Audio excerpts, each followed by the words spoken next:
Good morning, everyone. Welcome to the Board of Zoning Appeals for this Monday, July 31st. Someone needs to mute yourself. We've got an echo.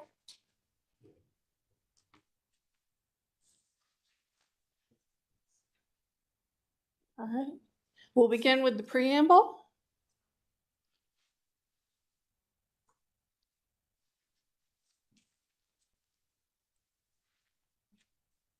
Good morning. My name is Liz Kukla. I'm going to read the preamble for you this morning, this July 31st, 2023.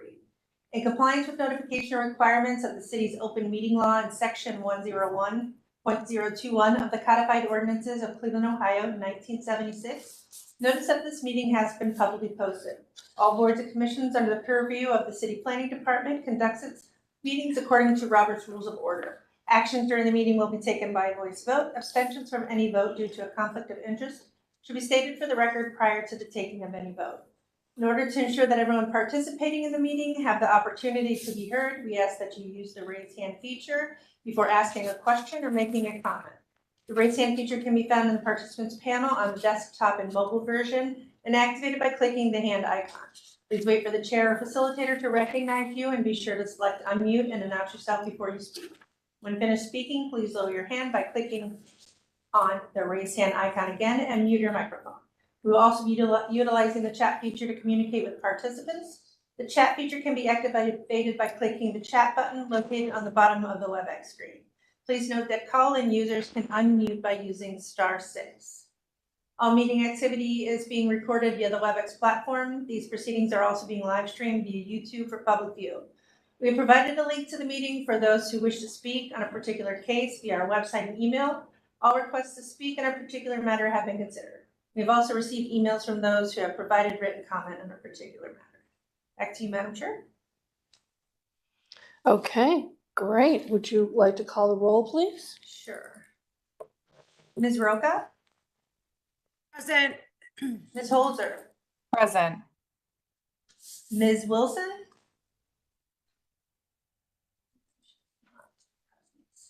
And Ms. Bates? I am here. Madam Chair, we have a quorum with 3 members. For everyone here, especially the appellants, since we have 3 members today, you will need a unanimous vote from the 3 members. If you do not receive the 3-member vote, the case is essentially denied and the decision of the city will remain unchanged.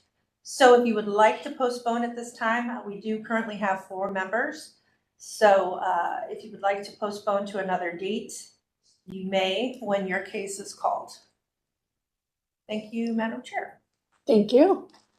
So just so everyone knows, we are a 4-member board at the moment. We are down 1 person, and that will exist for a while yet, but today we only have 3. So when we get to your case, if you wish to postpone, as Ms. Kukla said, you have that option today. Okay. Do we have any postponements? No, there are no postponements or withdrawals today. Okay, great. Ms. Holzer, we have Councilman Harsh present with us today, so we'll start with that. No problem. Good morning, everyone. Good morning. Good morning. I'll wait until the slide deck is on the right slide. This is calendar number 23-125. And we'll have that up on screen in just a moment. Beautiful. So our first case, calendar number 23-125, this is at 4750 State Road. Strancy Tattoo and Piercing LLC proposes to establish tattooing and piercing use in a C1 local retail business district. The owner appeals for relief from the strict application of the Cleveland Codified Ordinances as stated in the agenda and the public record, of which there are 2. And with that, I will hand it over to Ms. Roca for the oath. Thank you, Ms. Holzer. I'll start with the individuals on the phone. I'm swearing in all who are present for this case. Do you swear or affirm that the testimony you are about to give is the whole truth and nothing but the truth, please raise your hand, reply with I do, state your name and your address. I do. Chris Harsh, 601 Lakeside. Thank you. Is there anyone else on the call? Is there anyone in the room, Madam Chair? Yes, there are. If you folks would like to step forward. We have a couple chairs here at the table, so Thank you. feel free to get yourself comfortable. You're welcome. Hi. All right, nice glasses. Thank you. And- Zani Optical. Pardon? Zani Optical. Oh, good spot. All right, so you're gonna raise your right hand and Ms. Roca will read. The rest of my board members are online this morning, so Ms. Roca will read the oath for you. Do you swear or affirm that the testimony you are about to give is the whole truth and nothing but the truth? Please raise your hand, reply with I do, state your name and your address. I do. Natasha Agatanovic, 1718 Amberley Avenue, Cleveland, Ohio, 44109. Natasha, we don't have a court reporter present in the room, but she is online. Okay. So could you spell your last name for her Yes, for us? absolutely. It's Agatano,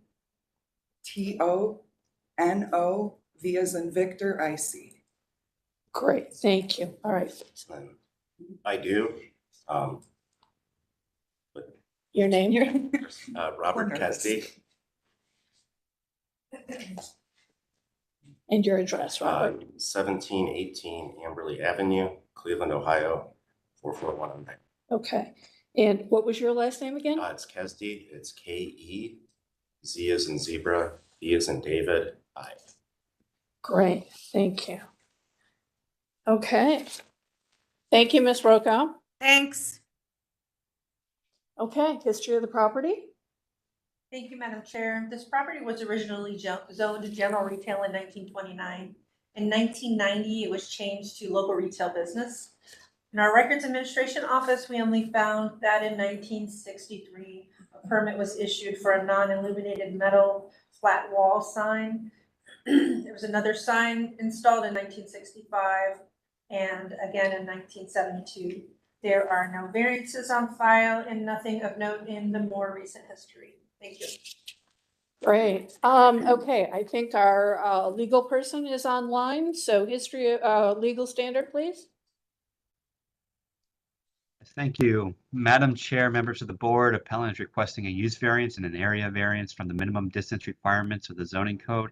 To obtain the use variance, appellant must prove that denying the request will result in an unnecessary hardship particular to the property such that there will be no economically feasible use of the property without the variance, will deprive the appellant of substantial property rights, and that granting the variance will not be contrary to the purpose and intent of the zoning code. To obtain the area variance, appellant must prove that denying the request will create a practical difficulty not generally shared by other land or building in the same district, will deprive the appellant of substantial property rights, and that granting the variance will not be contrary to the purpose and intent of the zoning code. Great, thank you. Just as a point of order, whenever we have a council person present, we take those cases first as a courtesy to the council. And Councilman Harsh is with us this morning, so that's why we're taking this case first.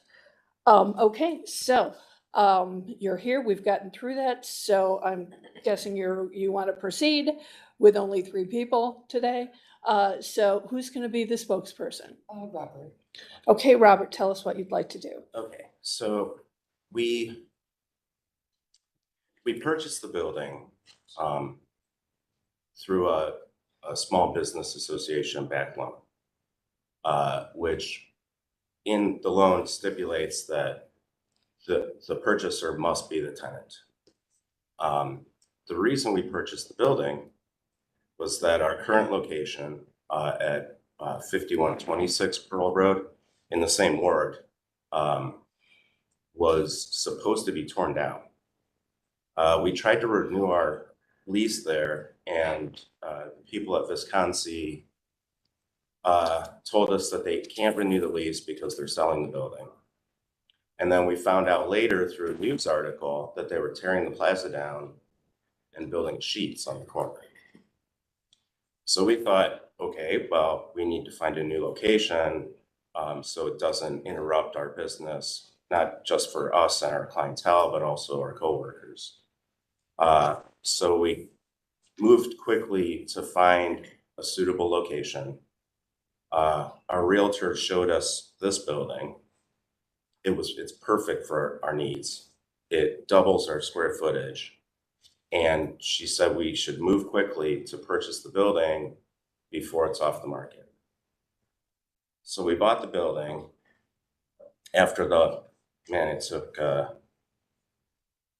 6 or 7 months to go through the SBA process to purchase the building. Then we finally purchased the building. So now, after purchasing the building, knowing the stipulations were that we would have to be the tenant of the building, and we also we have to wait at least 3 years before prepayment of the loan or to move or sell it. So after purchasing the building, we found out that ABC Development sold half of the plaza to the neighboring landlord, and they decided they're only tearing down half of the plaza rather than the whole plaza. But now we're in a position, and we definitely want to move into the new building, obviously. But so now we're in a position where we're legally required to move into the building.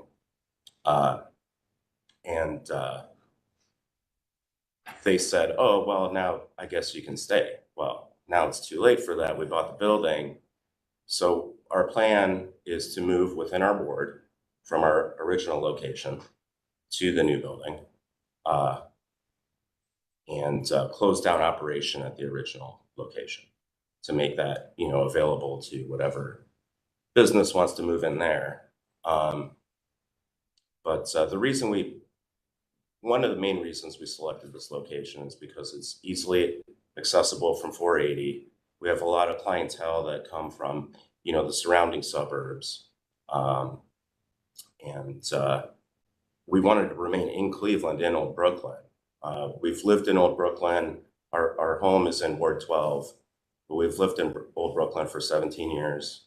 Our business has been operating in Old Brooklyn for 7 years. We just want to, stay in our community. We've been through this process before. We had to do this in 2016. And at that time, there were only 3 members of the board. And we did get a unanimous approval of that. I did put together a little kind of paper presentation. I know I tried to do a PowerPoint, but I'm not very good at that. So I put together a little paper presentation that has information about us and describes us to everybody. Unfortunately, the people online can't see it. And I'm not going to say, hey, read this, go through it, but I would like you to have it to look at if you'd like. Okay, all right. You give it to Ms. Kukla to admit it. I have multiple copies too. if anybody else So, would like to. so you've been operating in your current location for 7 years. Yes, Kind of looks like through a lot of going back and forth, you ended up losing this location. right. And the new location would double your square footage, Mhm. right? You are the business owner? You are, Natasha's the sole owner, okay, but we're both on her as the business and me as an individual are on a mortgage okay, for the new property. all right, great. So you mentioned you have coworkers, so you have employees or people that, They're 1099s. So Okay. they're independent contractors, but we do have 3 other individuals that work with us right now, and we're in the process of hopefully hiring 1 more person. okay. So you've got 3 artists. What are your hours at this point, or what you propose? Tuesdays were appointment only. Wednesday through Saturday is noon to 8. And we're closed on Sunday and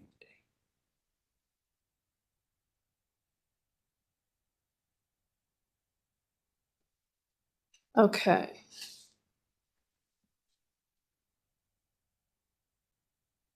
Madam Chair, can you have them repeat the Monday, Tuesday?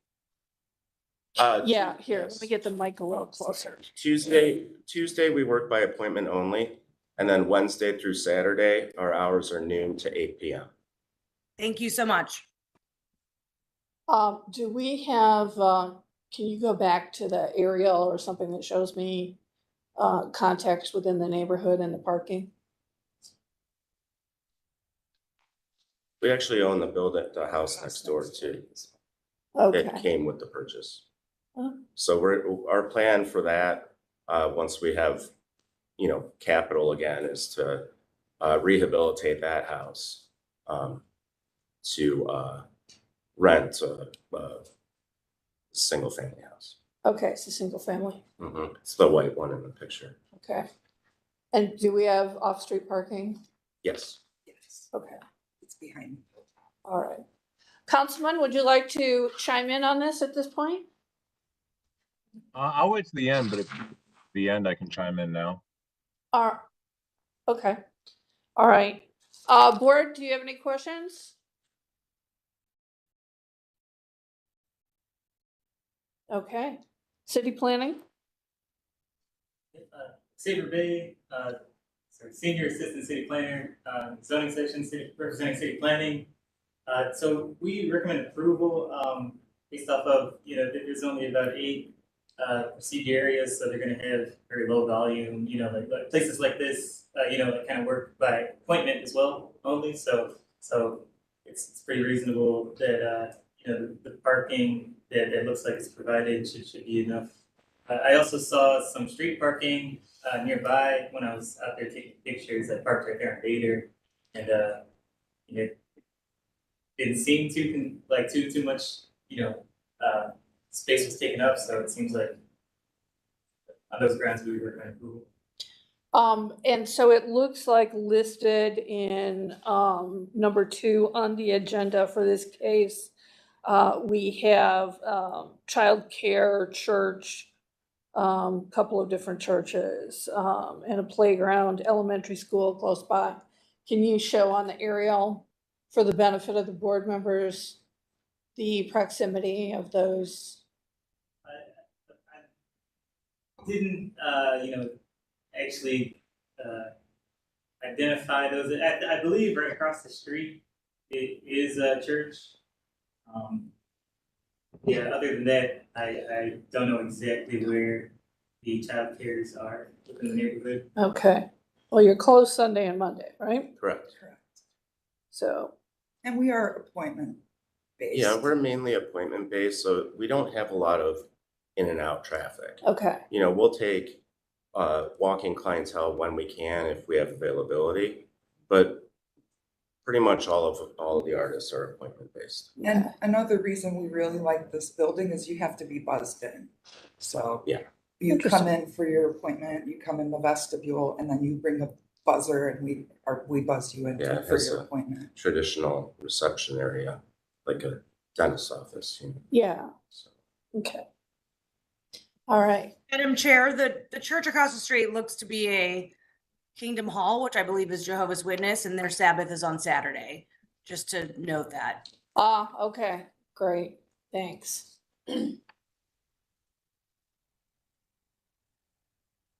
Okay, all right. Councilman, I think that's all we've got for everything, so we'll go to you. Okay, well, thank you, everybody. I appreciate the time. I don't have any grave concerns about this. I just had a couple questions for clarification. So I saw that both parcels were purchased simultaneously, both the commercial and the house to the north. Is the house to the north going to be used for parking for the commercial property? I'm just curious how that's going to work when you get around to making the house available for a renter. How many parking spots are back there? And do you think you have the number that's going to equal the tenants plus all the procedure areas? Correct. So for the house, the tenant, when we do, if we decide to rent it out, they would have the 2 spots in front of the garage, and they would have access to the 2.5 car garage. And then the lot in the back, did we count how many spots? I think there's 8 spots along the back of the fence. And then we can do And then about 4 behind the garage. We'd like to do, on the paved area of the parking lot, we'd like to make the part parallel to the garage, handicapped, accessible parking spot. Okay. That's another, I'm sorry to interrupt, but that's another reason that's, the building's so perfect for us. We do have a handful of clients that are wheelchair bound, and we have ADA compliant restroom and there's no steps. So we're able to accommodate our wheelchair bound clientele. Yeah, that's cool. The other question I had was, are you looking for, or through the Madam Chair to the appellants, are you looking for variances for both parcels or just for what says the Cleveland time clock, the building where the work is going to be done? Or are you looking for variances for both? I'm not sure what. No, just the building itself, the 4750. Yeah. Even though they were purchased together, they have separate addresses, and we're just doing the 4750. Okay. Well, Madam Chair, I would point out that since they own the adjacent residential parcel, and since the other residential parcel to the south is also an LLC or investment property, I don't see any hardship on owner occupied. The back of this abuts a garage for the residential parcels on the side streets.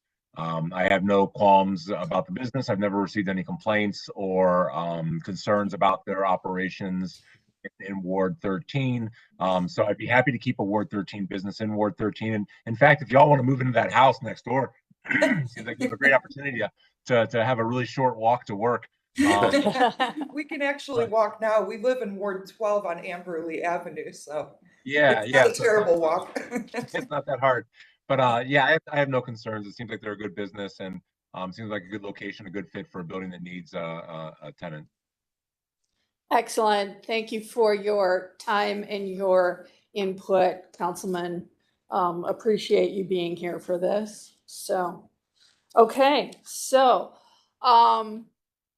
for my board, whomever is going to craft the motion, we have hours of operation as Tuesday appointment only, Wednesday through Saturday, noon to 8, Sunday and Monday closed. And the councilman and city planning are in support. So I will entertain a motion. Madam Chair, I move to approve calendar number 23-125 with the details that you just specified as it relates to the hours of operation of the business. And a second, please. Board Member Holzer, I second. Great. Ready for the roll? I'm ready for the roll. Ms. Olzer? Yes. Ms. Roca? Yes. Ms. Faith? Yes. Calendar number 23-125 is granted. It'll be ratified next week, and we will send you a letter. Thank you so much. You're Just welcome. make my day.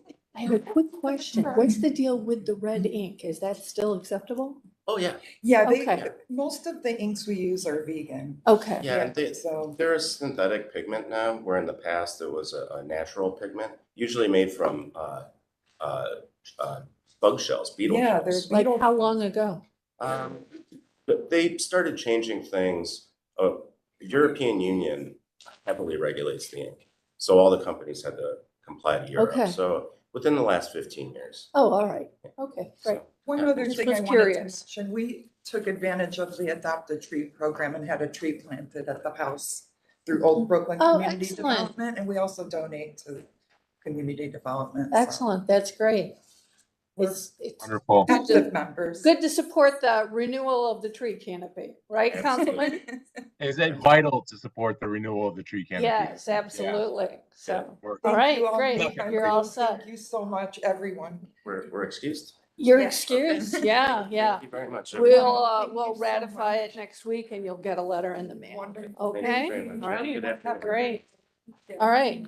Any other council people? I see that Councilwoman House just walked in. Oh, all right. All right.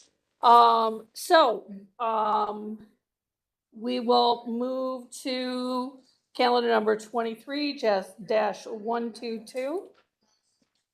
Since we have, the councilwoman with us. Sounds good. Our next case is calendar number 23-122. This is at 6400-6402 St. Clair Avenue. Thomas Richard, owner, proposes to establish use as a lounge and bar with entertainment in a C1 local retail district.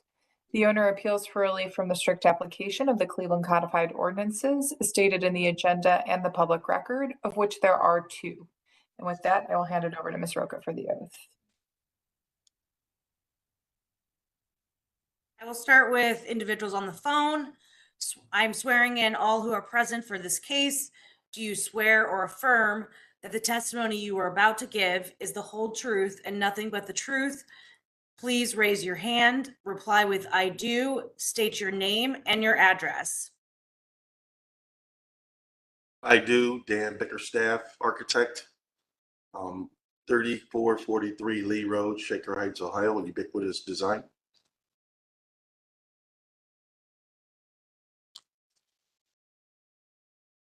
I do, Michelle Davis, St. Clair Superior Development Corporation, 6413 St. Clair Avenue.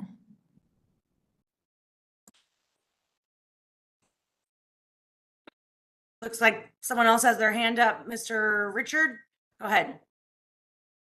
I do, Thomas Richard, 6400-02 St. Clair Avenue, 44103. Thank you. Madam Chair, is there anyone in the room for this case? Councilwoman and the other people, if you would like to, oh, we have a group here. Okay. Typically, we have you step forward to the table, but we have about a half a dozen of you here, so we'll do you all in person. If you'll just raise your right hand, and Ms. Roca will read the oath, and then we'll start at the end here and just move ourselves down with your name and your address. Okay? Go ahead, Ms. Roca. We have 7 people. Okay, thank you. Do you swear or affirm that the testimony you are about to give is the whole truth and nothing but the truth? Please raise your hand, reply with I do, state your name, and if you could please spell your last name for the court reporter, that would help, and state your address. I do, Stephanie House. You can, 1604. you can just use City Hall. Okay, 601. Is it 601 Lakeside? Oh, Yes. Lakeside Avenue. Thank you, Councilwoman. Okay, next. I do, Suzanne Ball, 6202 St. Clair. And your last name again? Gaul. Thank you. All right. I do, Shanita Jones Taylor, that's spelled SHAMEKA, 6202 St. Clair Avenue. Thank you. Next. I do. My name is Patrick Pauken, Pauken, 6202 St. Clair Avenue. Okay, next. I do. Father John Retar, RETAR, 6019 Bauchi Avenue, Cleveland. Thank you. Geraldine Hopkins, 6417 St. Clair Avenue. I do. Sir? I do. Kelly Benson, 6304 St. Clair. All right. Quite a turnout for this case. All right, we've got everyone, Ms. Roca. Thank you. Thanks, Madam Chair. Back to you. Thank you. All right, history of the property? Thank you, Madam Chair. This property was originally zoned general retail in 1929. In 2003, it was changed to the current local retail business district. Madam Chair, we did find in our Acela system in May of 2019, a condemnation demolition approval was issued to the property. However, I believe that there was a renewal and there have been changes according to the notes on this. What year was that? And 2019. 2019, okay. And then, Madam Chair, you may remember in December of last year, this same appellant requested to expand the first floor use of bar and restaurant into a vacant area on the first floor that was being used as a residence. This variance was granted and it was ratified on December 5th, 2022. It was granted with no conditions.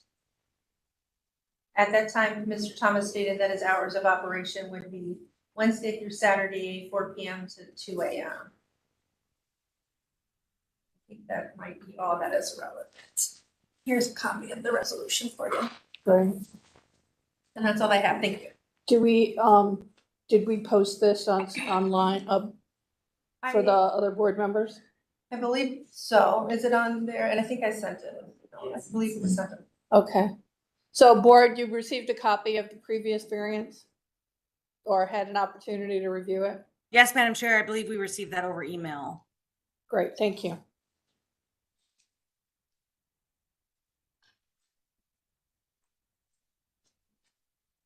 Okay, on to the legal standard, please.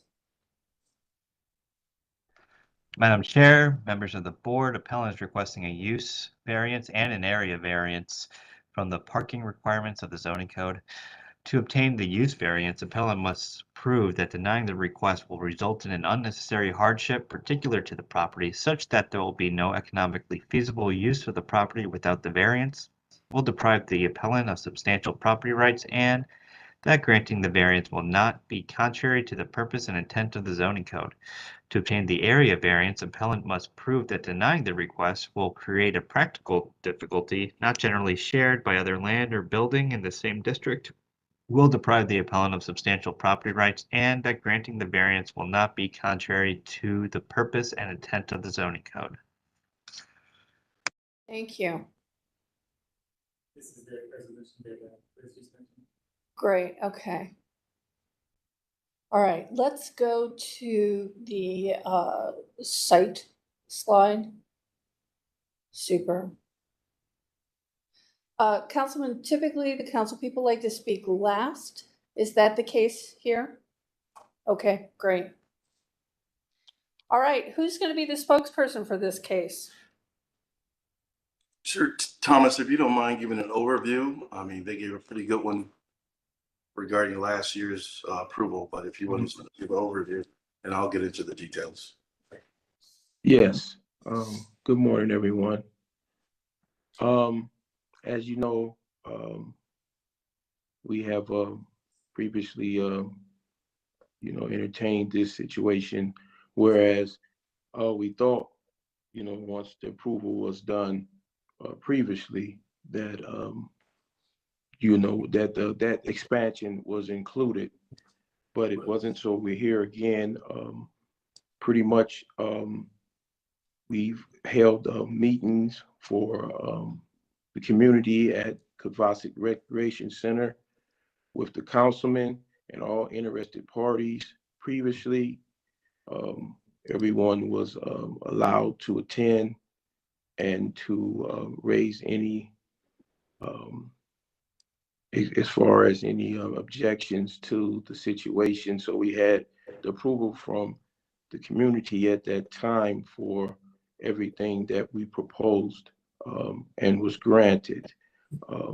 We definitely feel that this would be an asset, based on my experience in the neighborhood and the community, and speaking with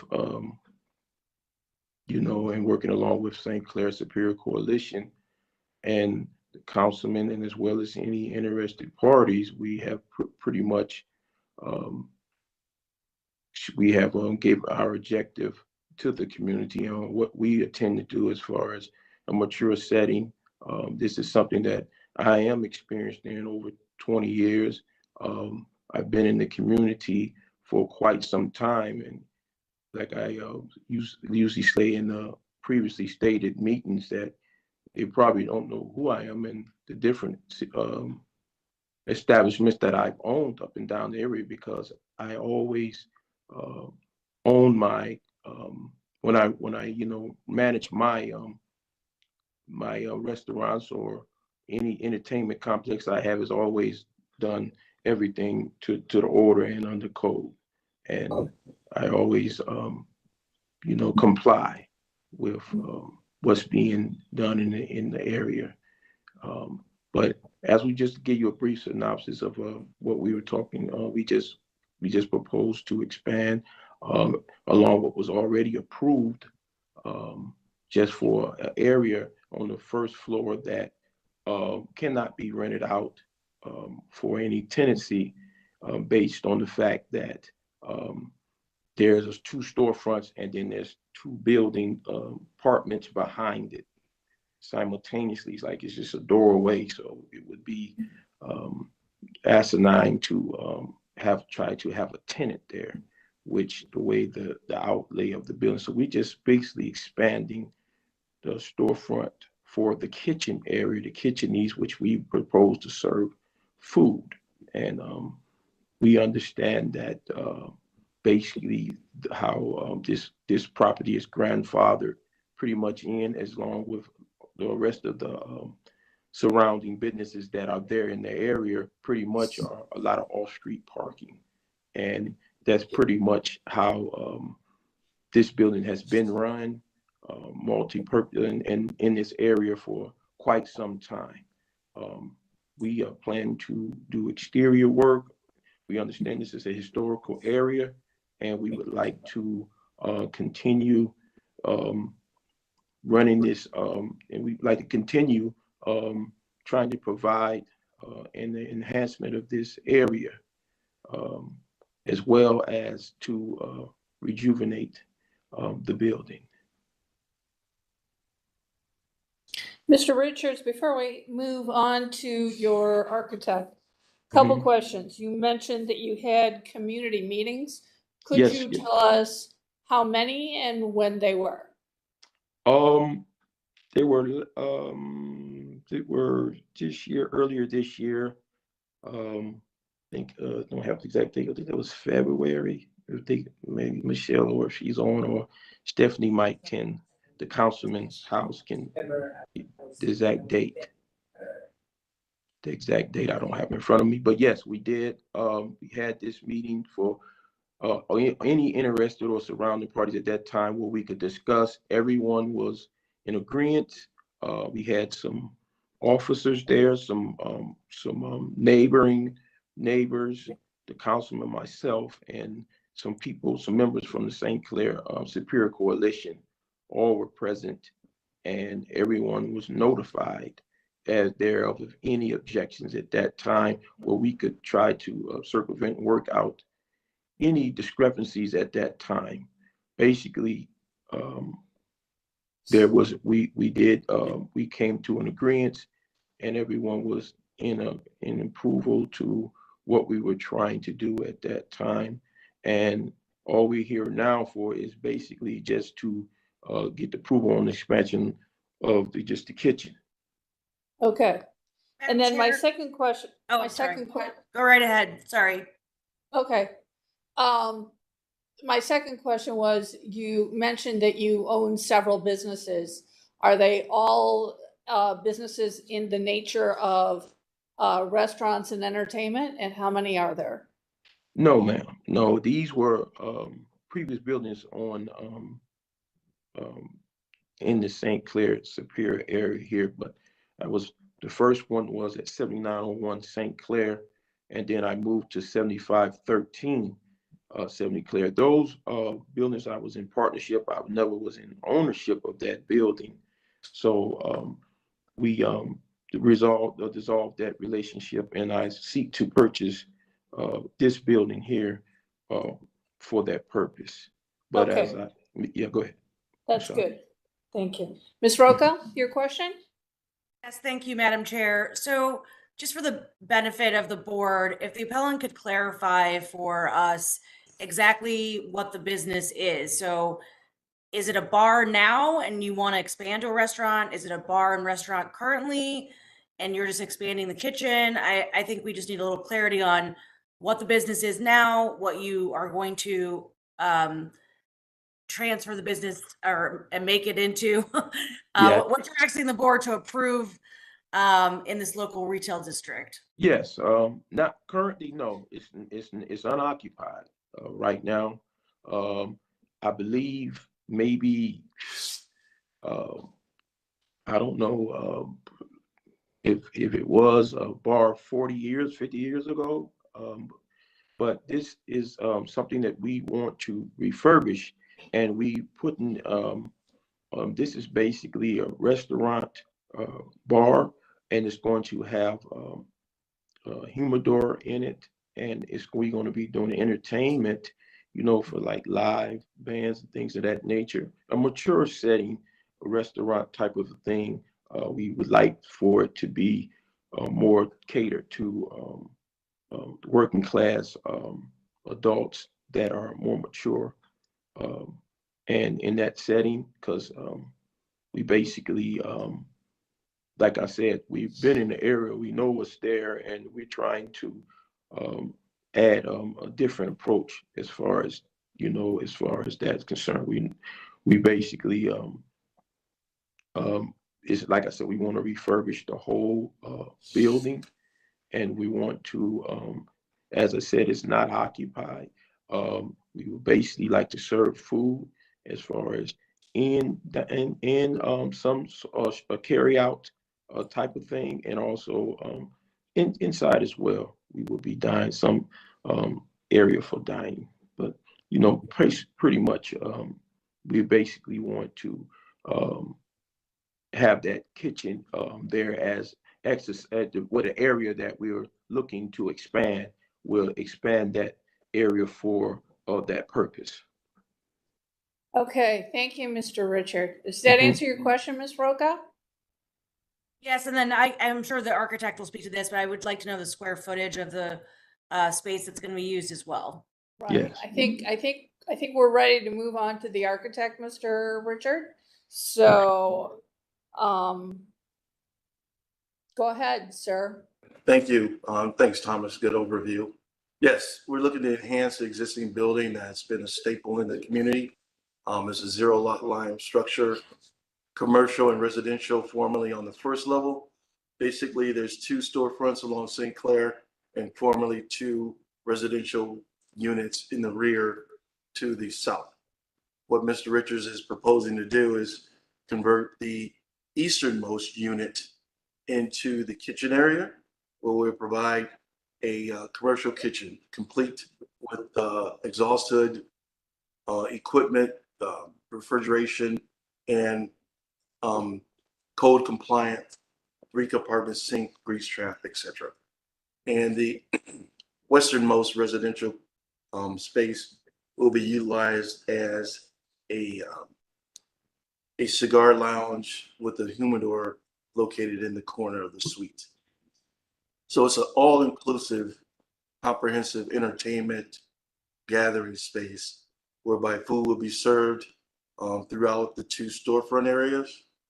Primarily, there may be some, depending on the VIP service, for the lounge, cigar lounge area, VIP 1 and VIP 2. The 2 items that manifest themselves pursuant to last year's calendar number 22-176 approval were the discrepancy in the square footage. And that's what Chuck Okoye in the building department zoning section identified, that it was identified as 800 square feet to be added, but it was actually approximately 1,600. So that triggered that particular variance. And obviously, we were not providing any off-street parking in the initial approval for the variance, and we're at that same point now, because we're simply encompassing the additional square footage, but there's no exterior parking area development. So that pretty much covers the two items that were presented by the building department. So question for you, so each of the residential units sounds like they're about 800 square feet each? And Approximately. that comes to the 1,600 that's gonna be the addition? Correct. Is that correct? Okay. The humidor room, typically humidors are climate controlled. Is this room gonna be climate controlled? Is it gonna be limited to like a cigar lounge, or is it gonna become something like a hookah lounge, or what exactly is the use purpose? The entire space is going to be climate controlled. We're actually installing new HVAC units too on the lower level. And the humidor will actually have a self-contained humidifier and exhaust, as well as the VIP spaces. Okay. Okay, any other questions for the architect? Not at this time. Okay. Okay, we'll move on to the CDC, I think, at this point. Good morning, everyone. My name is Michelle Davis. I work at St. Clair Superior Development Corporation. And we did host one community meeting prior to the first Board of Zoning Appeals appearance for this property. And that was on Thursday, November 3rd, and we held it at Kobasic Rec Center. And at the time, it was about parking, and we had quite a few residents come and work with Mr. Richards on the issues that they had expressed there. We have not had a second community meeting in regard to this hearing. I wasn't quite sure that it seemed like the plans really hadn't changed since what they presented at our first community meeting. And so it seemed like it was a discrepancy at the Building and Housing Department. But if one needs to happen, we are happy to provide that service and organize another meeting if that's what the board would like to see. So Ms. Davis, at this point, is the CDC in support of this? I mean, I think, as long as there's, not a lot of, I haven't heard from anybody at the community, and it sounds like there's a room full of people there now. So I don't want to, if there's things that need to be worked out still for this to be approved, I'm happy to, support that and bringing the business and the community together. Okay. So we supported it the first time, and I don't see that there's a change in their plan. But there's a new group of people that are wanting here to voice their opinion. So I'm happy to, bring everybody together to solve that, whatever needs to be resolved. Great. We're going to move to the folks in the room since they're none of the neighborhood people are all aligned. So do we have a spokesperson, or is everyone planning to speak? I'm going to speak to St. Martin Forest High School at 6202. Okay, great. I'm going to ask you, since the mic is right here, if you'd like to come forward and have a seat. And Xavier, can you move this a little further forward?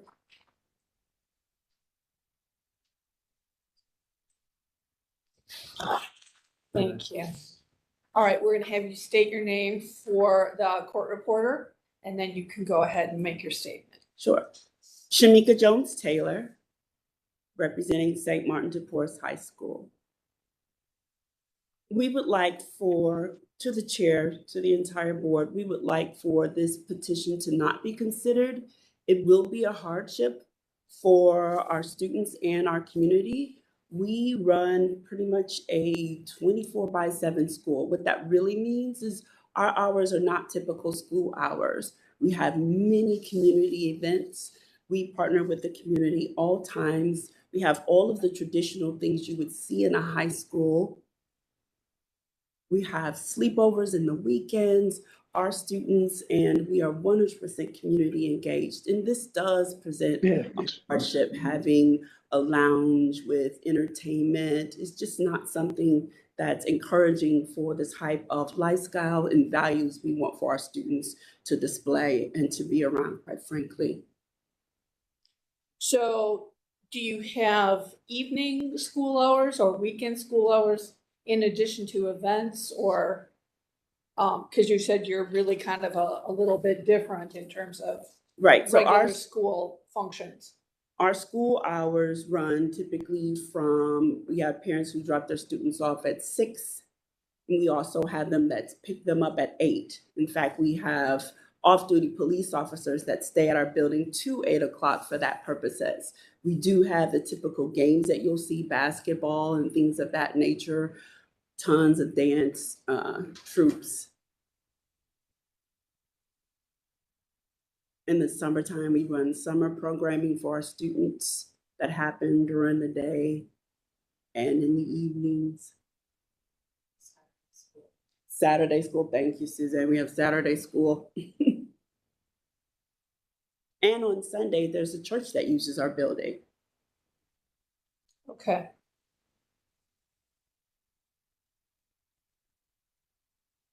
Xavier, can you go to a view that shows the physical location of the school to this proposed site?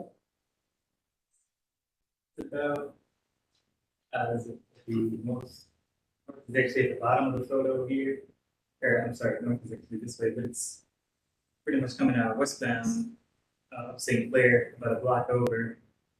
It's right next to it. That is. Yeah. It's right next to it. That's the We're red right section. next to Cohasset. We share grass space One with the rec. person at a time. So we have a court reporter that needs to hear. Oh, It's pretty much cut off there at the bottom right of the photo.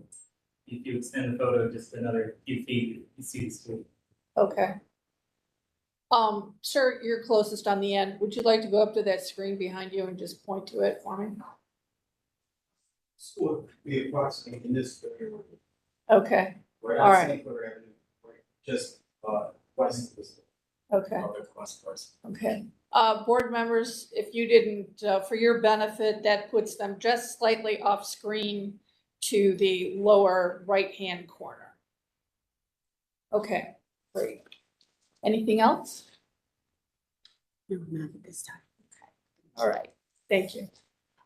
Anyone else, speaking? From school? Anyone?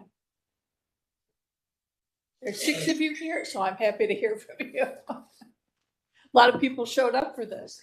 Yes, Father John Ratar from St. Vitus Church, 6019 Laoshi Avenue, which is, but also speaking for St. Vitus Village, Senior Living Apartments, and 6114 Laoshi Avenue. Joseph House, Refugee Housing at East 61st and St. Clair Avenue. We're also interested in the school. We own a portion of the school building that they lease from us, and as a long-established 130-year presence in the neighborhood.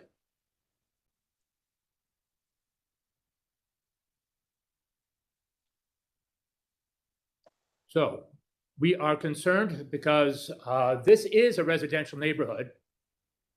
Yes, there's parking on St. Clair, but not a whole lot of parking. This is, and parking on East 64th Street, that's a residential street. People live down the street. There's quite a bit of traffic on St. Clair Avenue. Yes, we know that there's commercial properties there. At one time, it was a bar called Fleischman's Bar. That's when people lived in the neighborhood and walked. So this is proposal, not a walk place where people are going to walk to go out to eat. Parking is certainly an issue. Certainly safety. The building is in severe disrepair. Is there going to be enough fire suppression systems? Is all that being considered for the safety of the building? We also, because we do have refugee housing, we have a lot of children. Refugee children, mostly from Uganda, Congo, Burundi. We have children in the neighborhood. We need development, but good, clean development, not entertainment. And we really are kind of vague on what is this entertainment all about? There is a cigar bar just at the end of that block too. This is all part of it. That was a good business. They were responsible. We're concerned about this. There's also, as you see, Kovacic Recreation Center. Behind it, you can see the parts of the playground. Children are playing back there. We're always concerned about that to make sure that it is kept clean back there and clean and safe, because we do have issues with safety in the neighborhood, particularly on weekends with dirt bikes racing up and down the streets. It can get pretty hairy. And with the children right there playing in the park, sometimes late at night, we want to make sure that there's safety for these children and a good neighborhood, a welcoming place for families at the Kovacic Recreation Center. And then, of course, being a church right down the street, we are open all the time.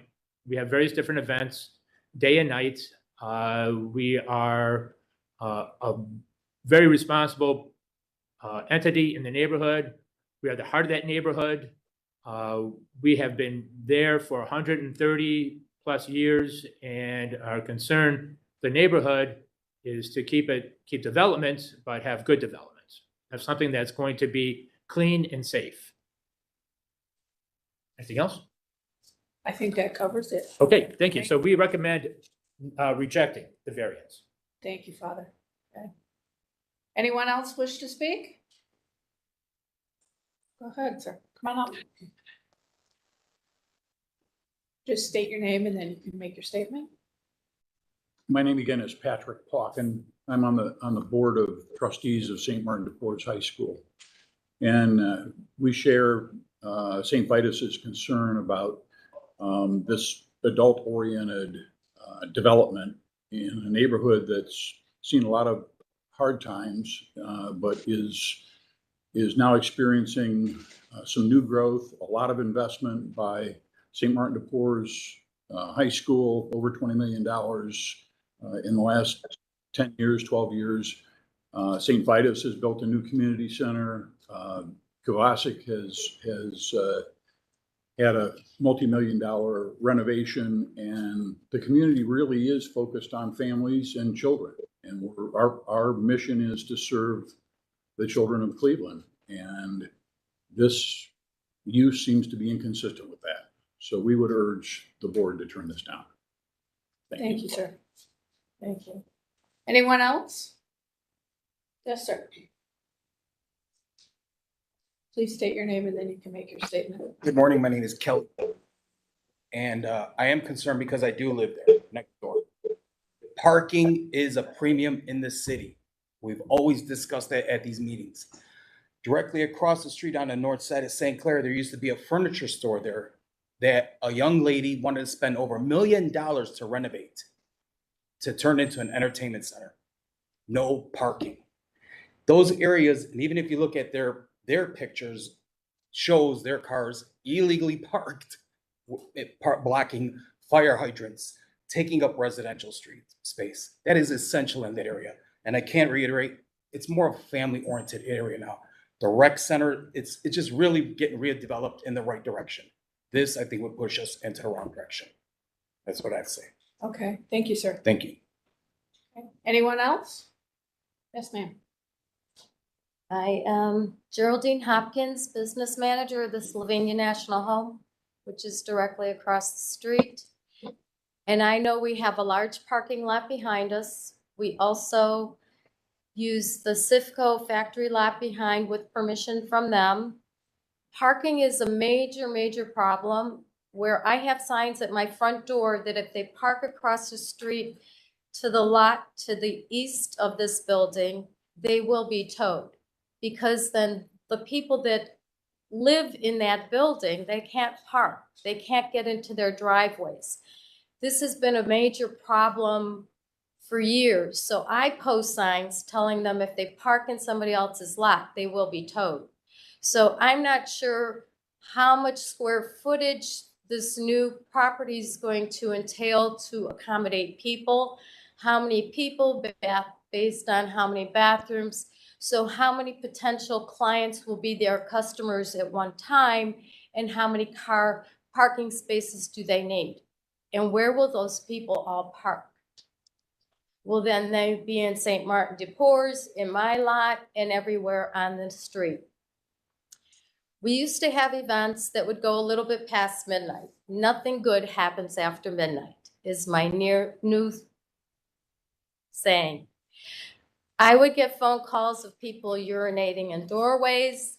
They're up all night, standing outside, talking like nobody's sleeping. We have people that live on the second floor of most of these buildings, almost down to 69th Street.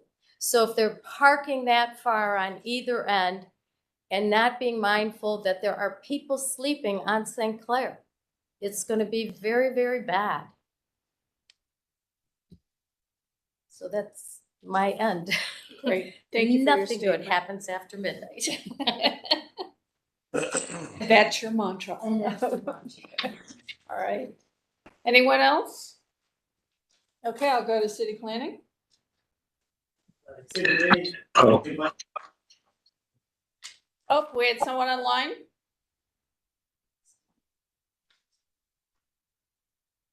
Looks like Thomas has raised his hand. Okay.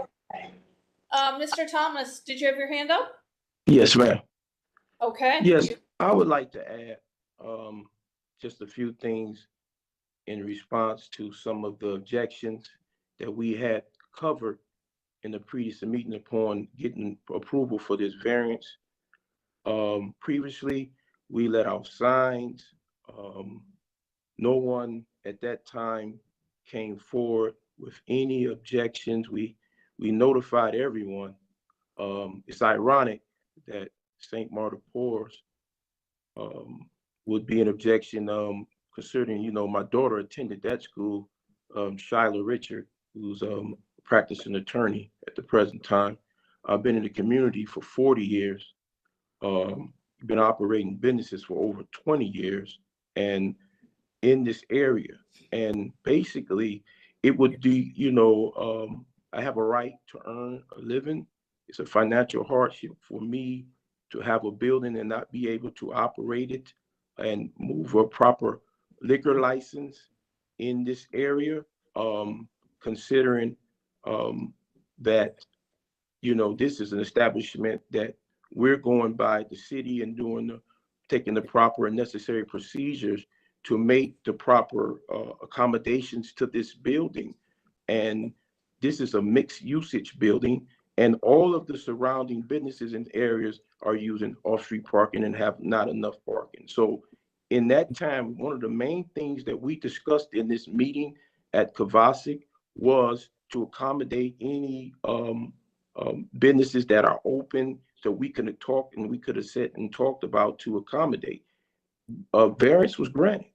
I don't see why now this would be an issue, considering that everyone had that chance to come forward. And also, we're nowhere near the school. There's a Kovacic Center, and then there's a field that I believe that they own that could be possibly for parking, or I don't know what the various usage would be for it. We were willing to find out what the surrounding area businesses were able to, you know, whatever time they're operating, and to comply with any thing, or, you know, any suggestions. Like I said, this would be a financial hardship for me, and it's not fair as far as, no, we're not. Also, that is a cigar. Someone spoke on a restaurant, a store there being for cigars. They sell cigars. They're not a lounge, and they don't have anything to do with us. I understand what the concern are. We agree. As far as the playground area there, in Kovacic, we're nowhere near those children that would be there, and I'm sure the hours that we plan on operating, no children would be out at that time. And also, it was said that we're not open on Sundays. So Sunday would not be an area adjacent with any Mass or St. Vitus or anything of that nature. We are a God-fearing people as well. We understand what the area, the revitalization of family. We understand community. That is why we are taking the appropriate steps to comply when there's a lot of businesses don't even have liquor license in that area that are still open and causing a lot of these problems that there's no objections to. And we spoke on that as well in the Kavasik meeting, and those areas are still being operated. So we're coming forward because we want to do the right thing. And we want to comply with any objections that will inhibit any, as far as anything illicit or any type of activity that would be endangering anyone in that area. So we respect it. We've been, as I said, we definitely had this discussion already. And I just think that right now, for those objections to be, I felt that St. Martin or St. Vitus could have, spoke with me in regards to, if they had any concerns in regards to, what my intentions were, or, because we already been held up here just trying to get everything started over a year now. And you're getting those plans approved. Also, working on different for this area, for this building, we want to do a total rehab. So I don't see how the revitalization and giving me a fair chance to earn a living as someone who's in the area and has a lot of supporters that's looking forward to this project, far more that's in that room there, and also the ones that may be objecting otherwise. And this would bring a lot, and like I said, to the area that I've lived in predominantly my whole life. And I just think that that at this time, the project should go forward because it's already had approved variance at this particular time, along with the councilman and with the St. Clair Support Coalition, who all was in favor, and there were no objections at that time. Thank you. Thank you, Mr. Richards.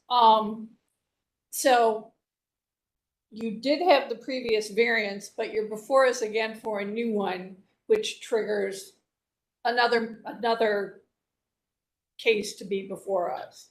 So, and we address each one individually. So, Madam Chair. yes, I think I can expand on that a little bit. yeah. The original variance did not indicate any cigar lounge or humidor, and it did not show, at least what we have in our file, it did not show anything about the live entertainment.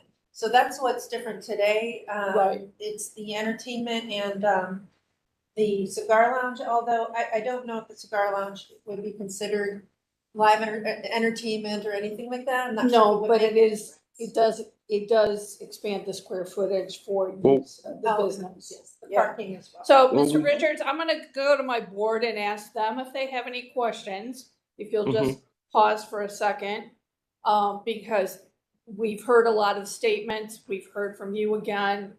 So I'm sure that some of my board members may have questions that have come up given what they've heard.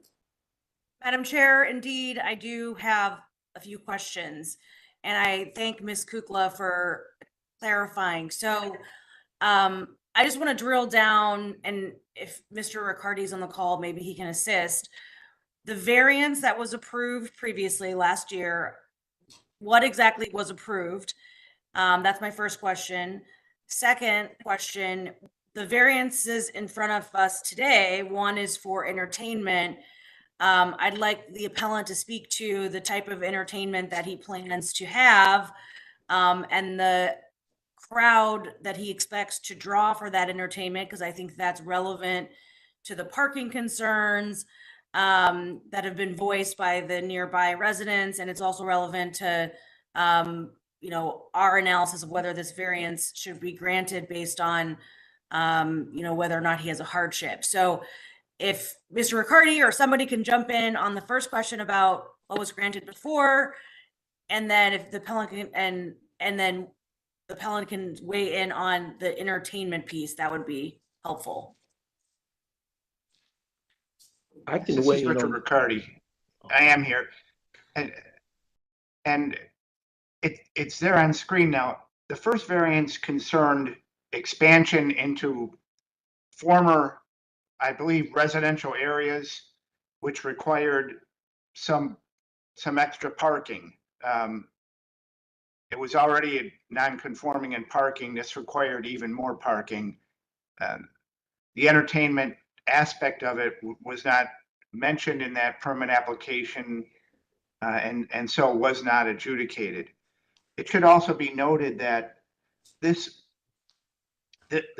permit that was tied to this application for this earlier variance was not obtained.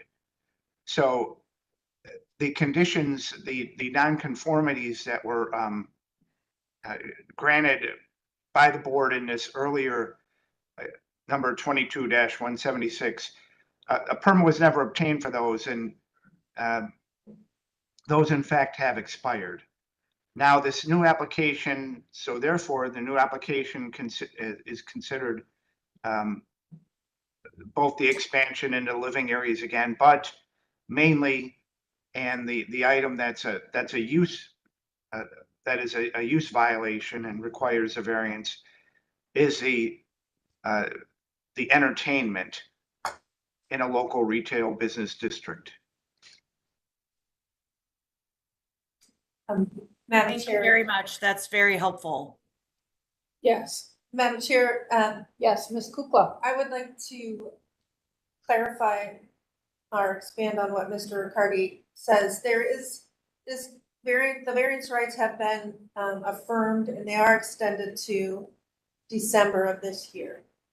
So unfortunately, we don't have that information in our Acela system, so I'm not sure if Mr. Riccardi can't see that, so he probably doesn't know that the affirmation has been approved by this board. So the variance rights are still good. I'm not sure if, I believe that the building and housing rights are also still active in this case, so I think in that case, the fact that it's not expired at this time, so that's really what I'm trying to say. Okay.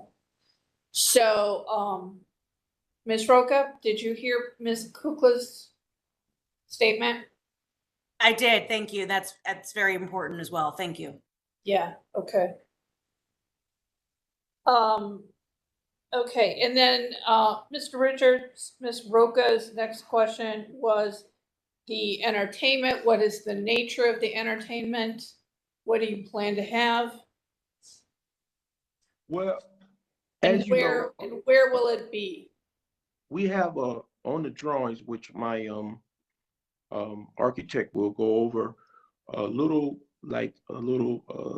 area where we can have like a small bands sometime of or like self-house music that we play soft, because music provides a setting, and music is very important as far as controlling crowds.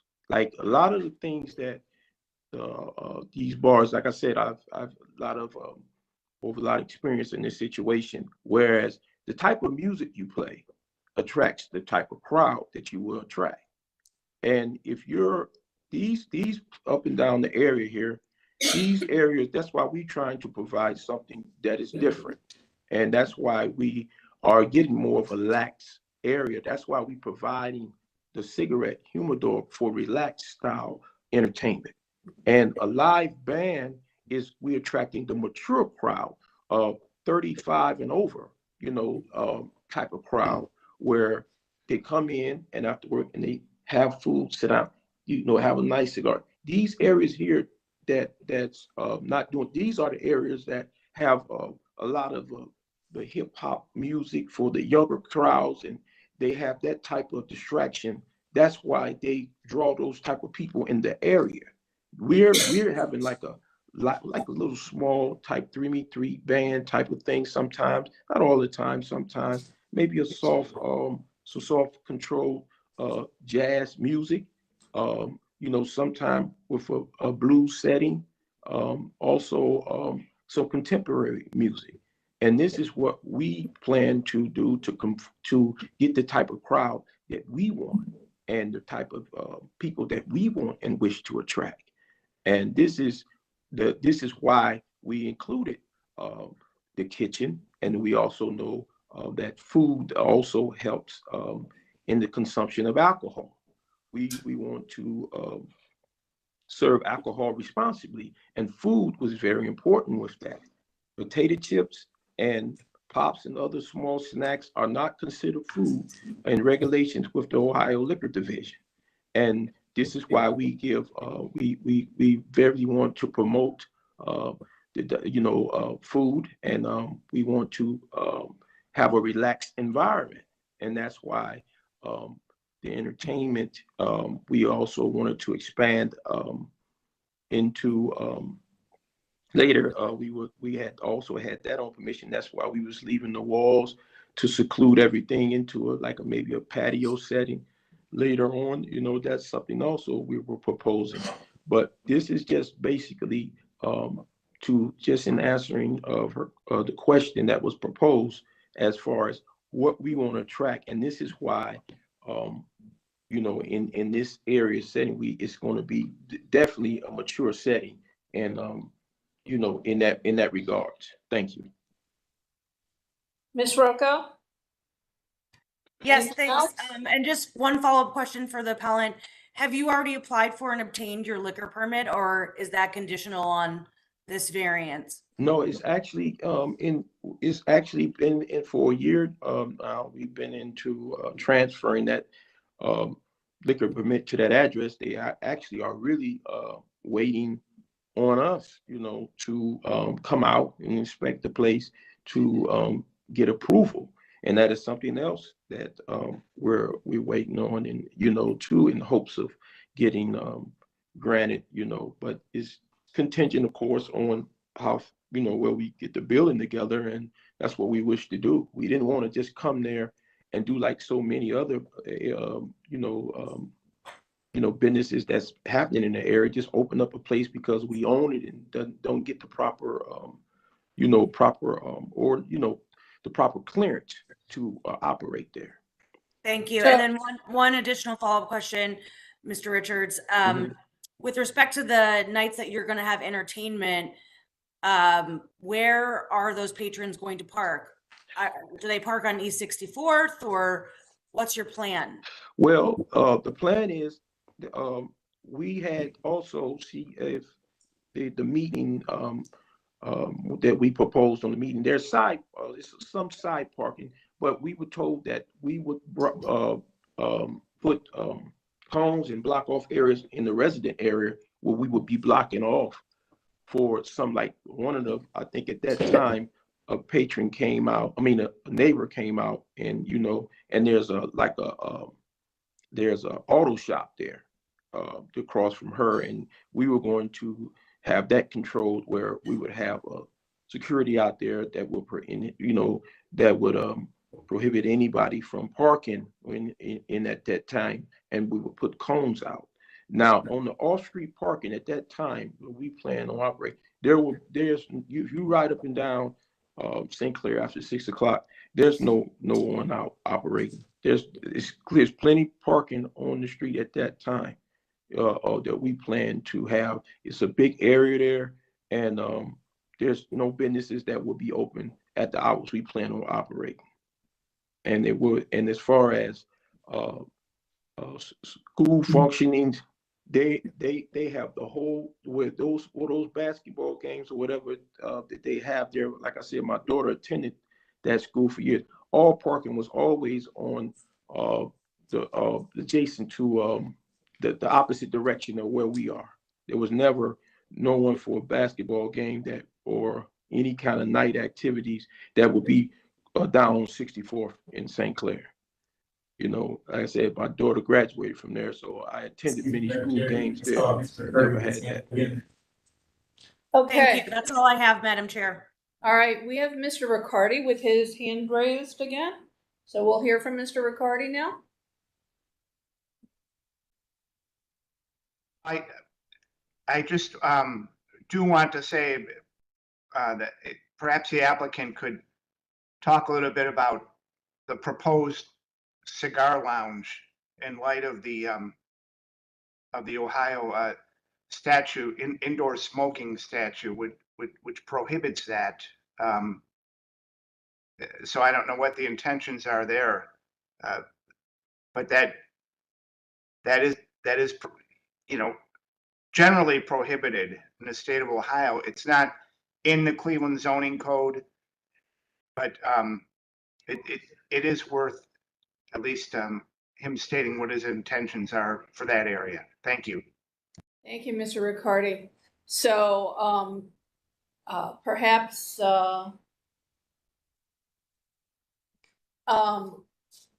this might be a question for the architect at this point. Is that humidor room, since it's going to be climate controlled, is that, have you designed it in such a way so that it is separate from the rest of the building? And did you design it in such a way to be aware of the smoking law that's in effect with the state? Correct. Now, this statute that Mr. Riccardi is referencing is something new as of 2022, because we've opened one in Shaker Heights that are designed during that time. So, but yeah, we have an independent exhaust system as well as HVAC system for those spaces that runs concurrent with the existing, with the balance of the spaces. Okay. Board, any other questions related to that point?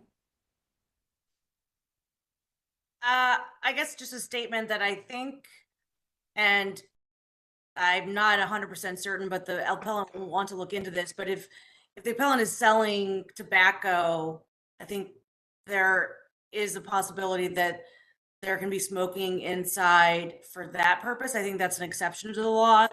But again, I'm not appellant's lawyer, and he'll need to just make sure that he's complying with the law.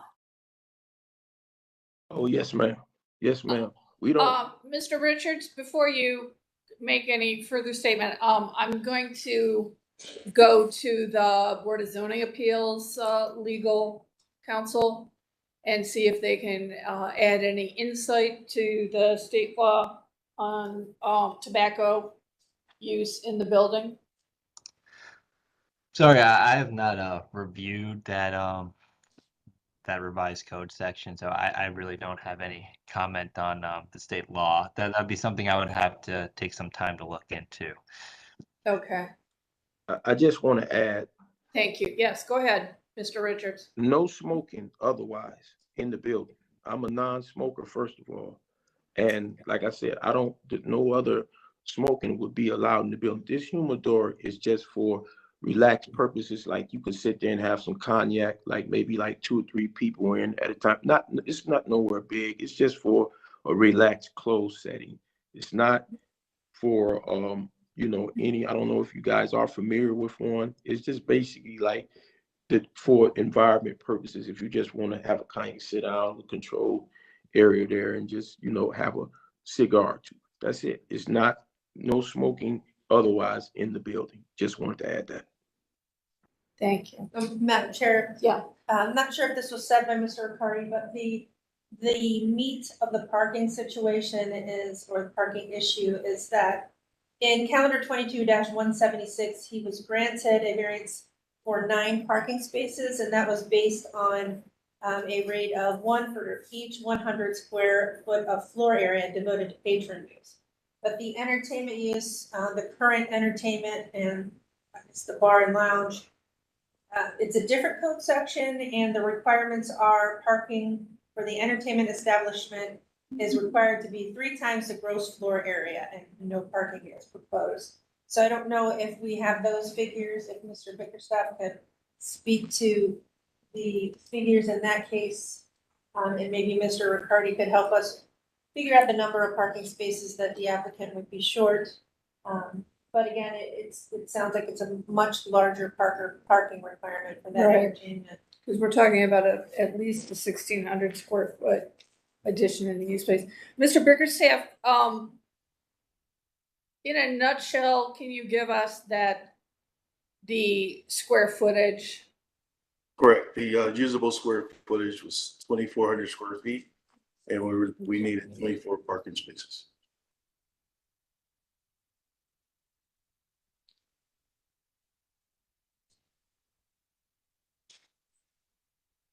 And none are provided.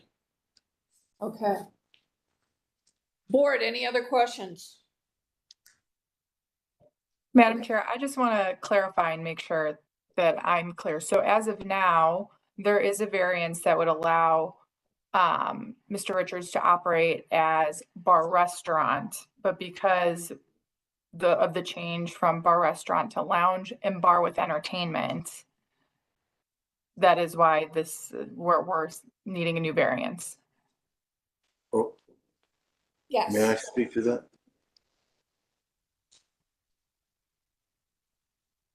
Mr. Richards, yeah, the answer is yes, but did you want to insert another comment? I think the architect hands was up. My architect. Okay, all right.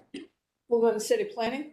Cedar Bay, representing city planning, we would consider this approval based on the grounds that you could still use the facility for the bar, restaurant, and just given the community testimony, proximity to nearby youth agencies, and not enough parking provided for the proposed use.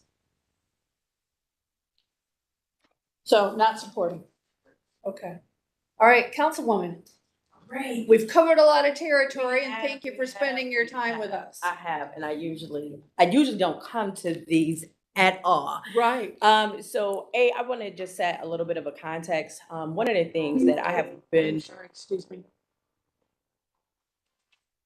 That is an alarm. So sorry. There we go.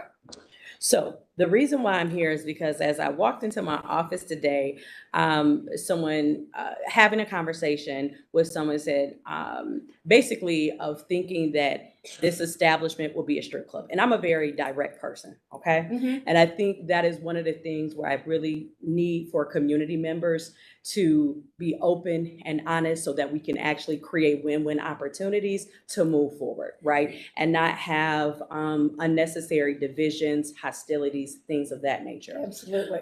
Last year, in working with St. Clair Superior and talking with Mr. Richard about what they were planning as far as having a small, a bar and food. We talked about it. When it comes to parking, public streets are public parking.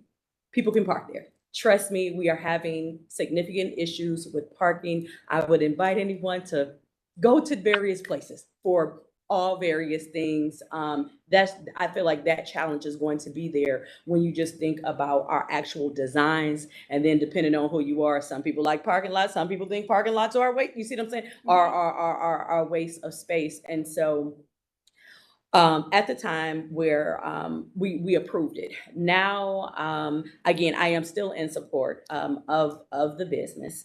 I do believe there are opportunities to talk about parking, which is the issue, to address. This is not going to be a strip club, right? I really wanted to get this on the record. This is a thing, as Mr. Richard has pointed out, having a place for just adults to socialize. There is nothing, a lot of times, for people to do, and having a resident who is trying, and I mean, he's really making a good effort. I've again did the research, calling to public safety, specifically looking at businesses that Mr. Richard had operated, right? Okay, and that was the thing that I did, because I am very big on that, and I'm just like, we cannot tolerate foolishness, right? Right. And looking at that, there have not been any issues, and that was the thing too. As he had indicated, the other addresses that he had operated, there were no issues, and so I do lean on the side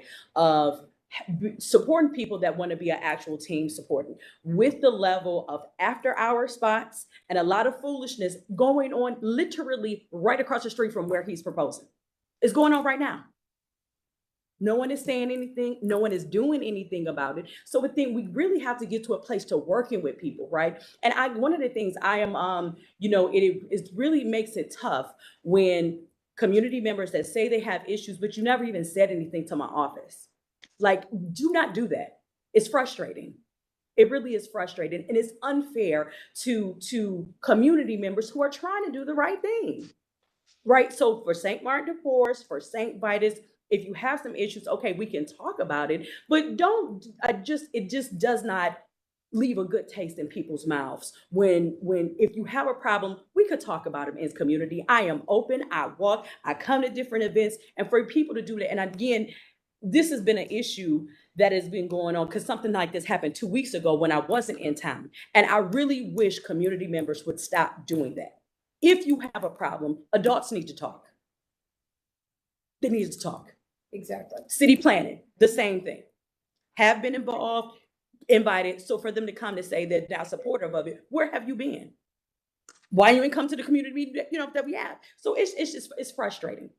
And again, I don't operate this way. I really am a person that tries to work with everyone, especially when we have issues with the parking. Everyone needs to understand that we have to find a way to work together, right? If we can come up with some shared agreements as far as parking, but again, if there is an allowable parking space, anyone can use there. The space that is in front of a person's home, right? It is not their personal parking space. It's the public's. So regardless of what you're doing, you can park there. Unless we come up, and again, we do need to potentially rethink on a citywide level of how we want to utilize space. And that's why you have all these various ordinances and things, but we haven't gotten to this place. So many community members, you end up having all these various variances. But again, I am definitely a person that will give somebody the benefit of doubt when you have a track record that you have had responsible establishments. Mr. Richard has done that. Even with the change, then I know there was the issue with the additional 800 square feet, which I think went into building a housing. And I think there was a belief of what this entertainment is, right? Again, it's talking about just having some small live music, things of that nature, catered to a 35 an hour club. Again, the issues that we are having in public safety, we ain't talking about having how would I say it, trap music, rap, hip hop, that type of stuff that has this crowd of a younger demographic that brings all the other challenges that we have had that are even currently going on in places that don't have anything. So that's just kind of where I stand. I still will stand open and ready, whatever decision that the board makes.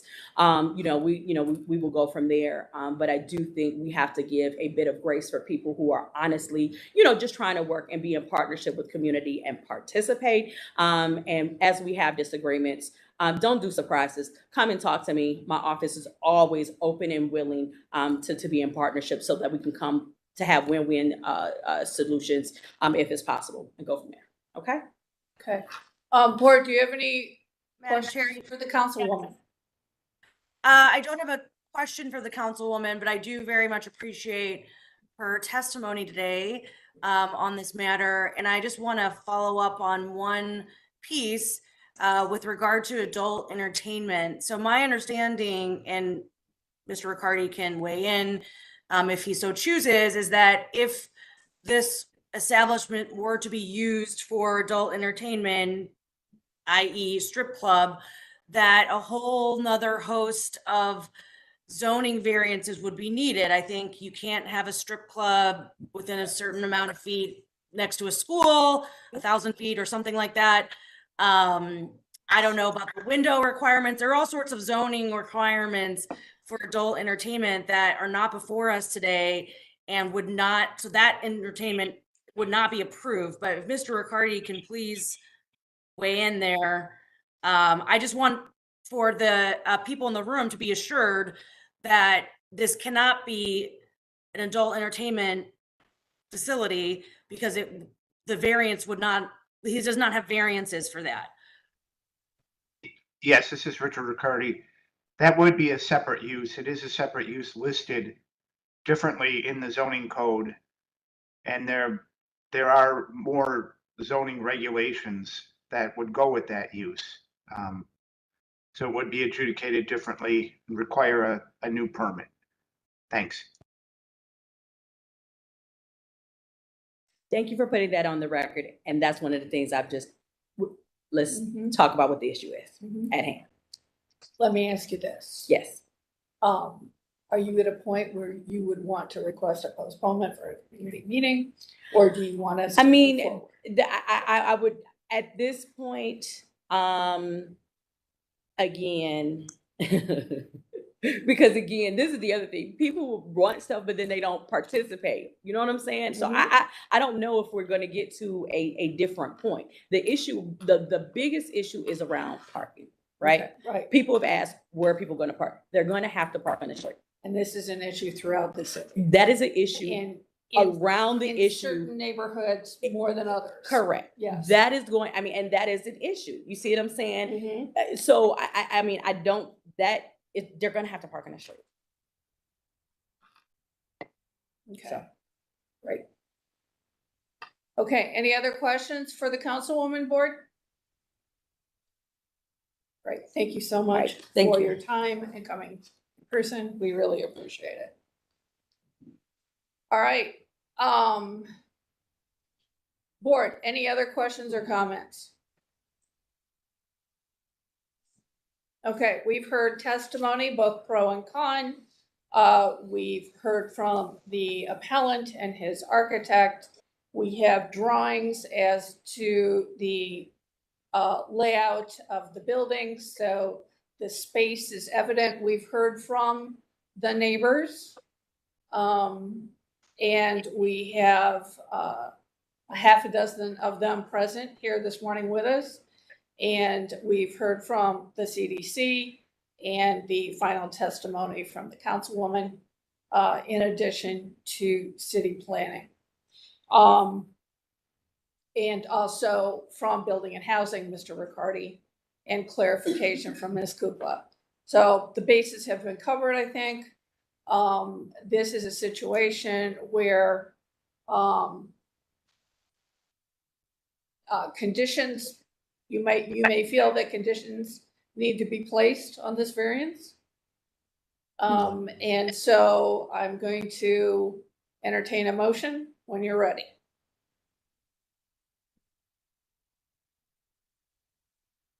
Madam Chair, I move to, bearing in mind the testimony that we've heard today from the residents and business owners in the area, and the testimony from the councilperson, the city, the CDC, and the appellant, and all of the concerns, and also bearing in mind the legal standards that apply to this case, I move that we approve calendar number 23-12122.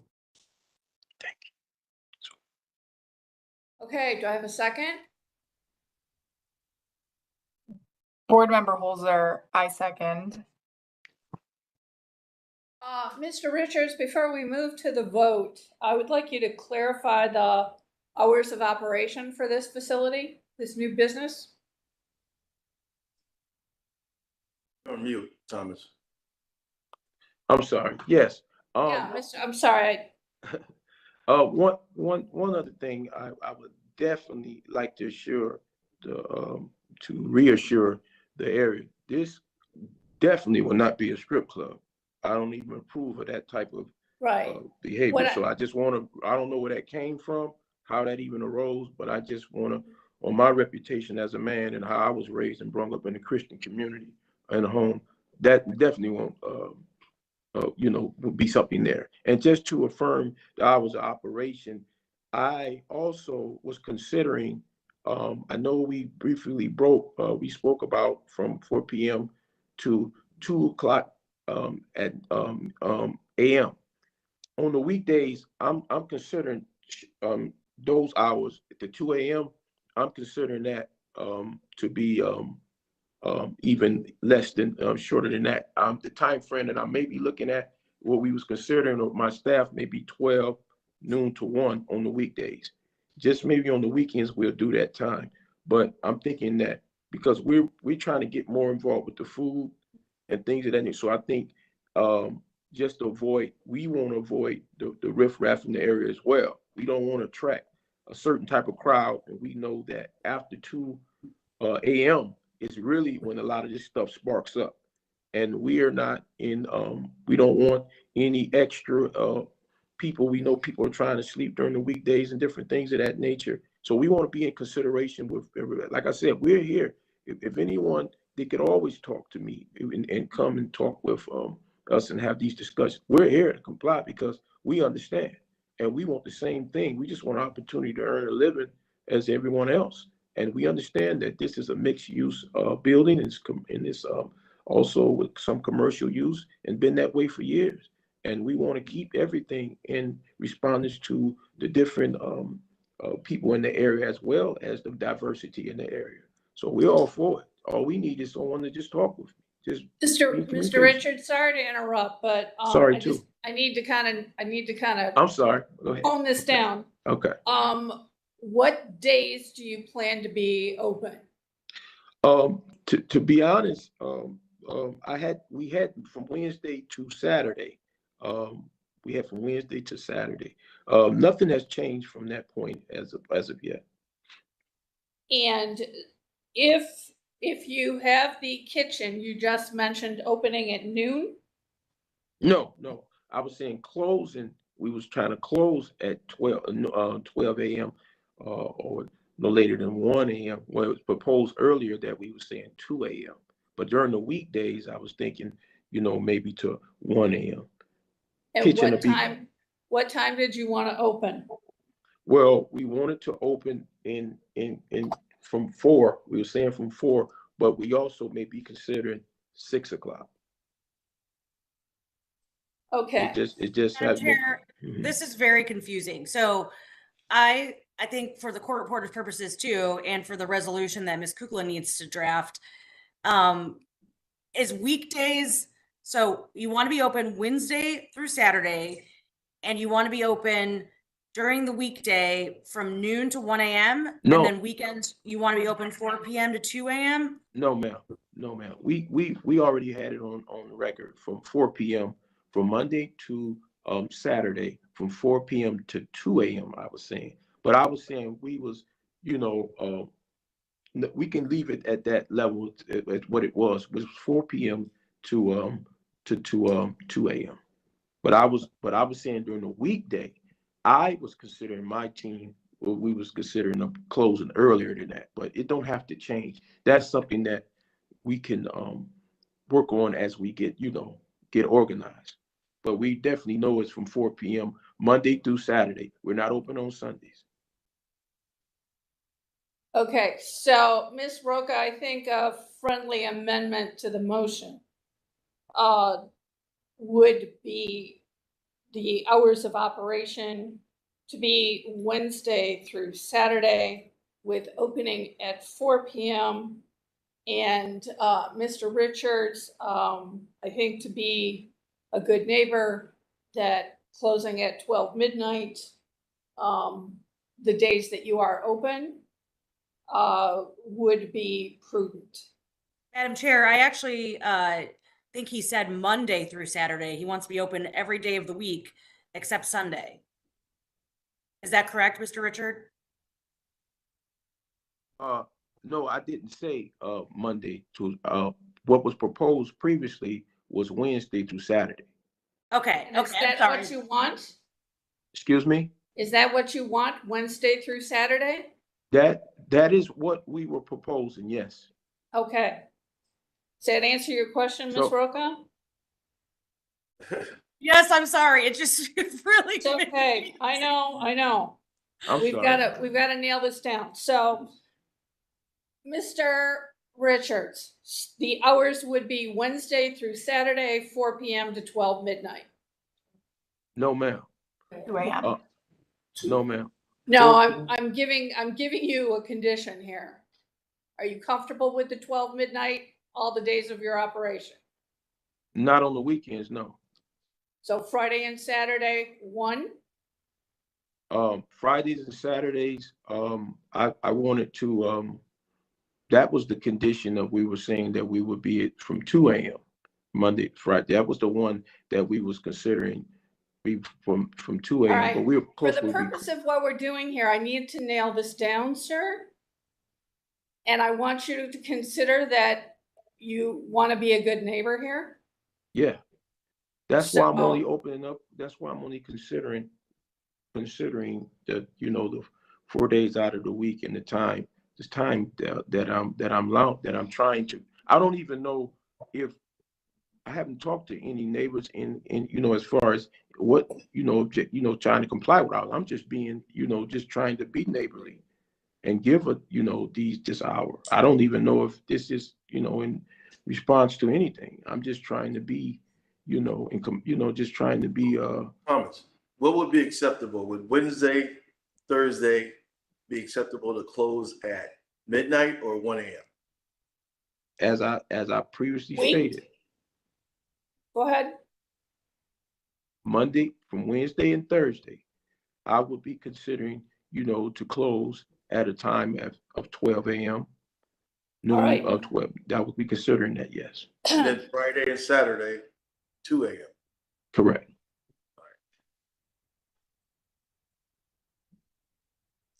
All right, board, are you comfortable with Monday through Saturday? So let's just, Or, excuse me, Wednesday and Thursday, 4 to 12. Friday and Saturday, 4 to 2. yes, Madam Chair. All right. That will be the condition of the variance then. 4 p.m. to 12 on Wednesday, Thursday, and 4 p.m. to 2 on Friday and Saturday. All right, that is the friendly amendment to the motion. Did we have a second? Can I have a second again, please? Board Member Holzer, I second. Thank you. All right. Ready for the roll? With that, we'll move to a roll, please. Ms. Holzer, Yes. Ms. Roca, Yes. Ms. Bates. Yes. Calendar number 23-122 is granted with the stated conditions. It'll be ratified next Monday, and we will send the appellants a letter. Okay, thank you. All right, thank All you. right. All right, Mr. Richard. You've had conditions placed on your variance. I would suggest that going forward, you might want to write up a concise business plan so that you have everything clearly stated should you need to move forward with any other public hearings. All right? Yes, ma'am. All right. Thank you. Thank you. All right, moving on. Approved for parking as well. All of it, yes. Just took away all of our parking spots. Everything that we have. The St. Clair, go down there, look down there. Sir, Thank you. your councilwoman was here. Yes. So as she said, I would say that you would address your concerns to her. We understand the situation. You're both short. What was that? Your vote showed it. Okay. It's all right. Okay, Ms. Holzer, moving on to the next case. Mr. Thomas or Mr. Richard, you're excused. All right, thank you. Thank you. Our next case is calendar number 23-121. This is at 3472 East 150th Street. Charles Thornton proposes to establish use as a residential facility for 5 occupants in a B1 two-family residential district. The owner appeals for relief from the strict application of the Cleveland Codified Ordinances as stated in the agenda and the public record, of which there are 2. And with that, I will hand it over to Ms. Roca for the oath. Ms. Holzer, I'm going to start with individuals on the phone. I'm swearing in all who are present for this case. Do you swear or affirm that the testimony you are about to give is the whole truth and nothing but the truth? Please raise your hand, reply with I do, state your name and your address. I do. Jacqueline Salter on behalf of Family Promise of Greater Cleveland. We're at 3470 East 152nd Street. Thank you. Ma'am, can you please spell your last name? Salter, Salter. S is in Sam. Thank you. And it's Jacqueline? Yes, Jacqueline.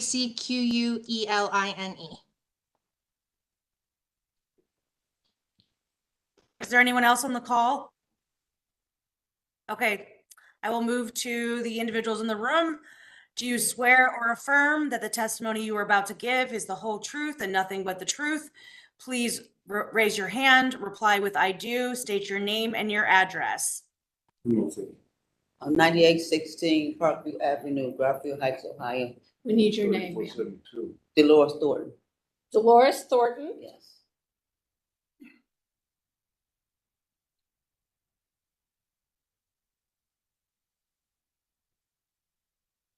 Sir? I do. Charles Thornton, 3472 East 150th Street, Cleveland, Ohio, 44120. Great. Okay, that's it for those folks in the room, Ms. Rocco. All right, thank you. I think that's everyone, Madam Chair. Back to you. Okay. Ms. Kukla? Here for the history. Madam Chair, there's been no change in the zoning since 1929.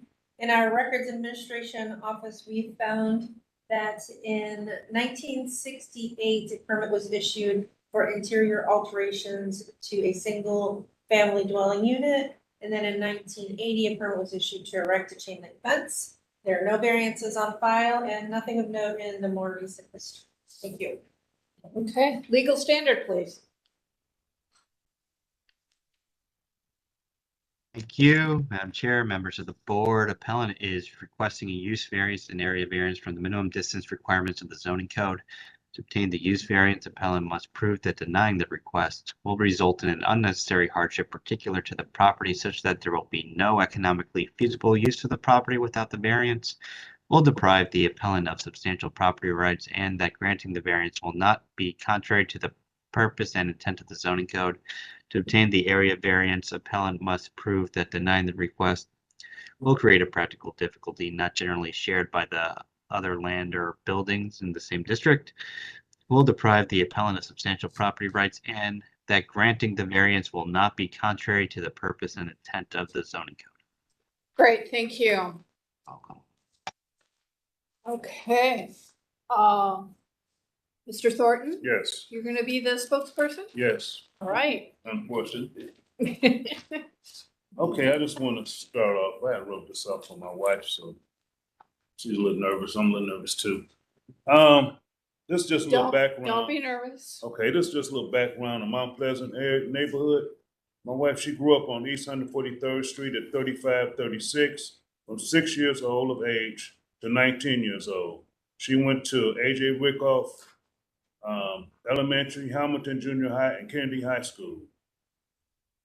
My wife and I bought this house on 850th, and now we're coming back to the neighborhood, to the community, as far as to help for the mental health and to provide a safe and healthy place to stay.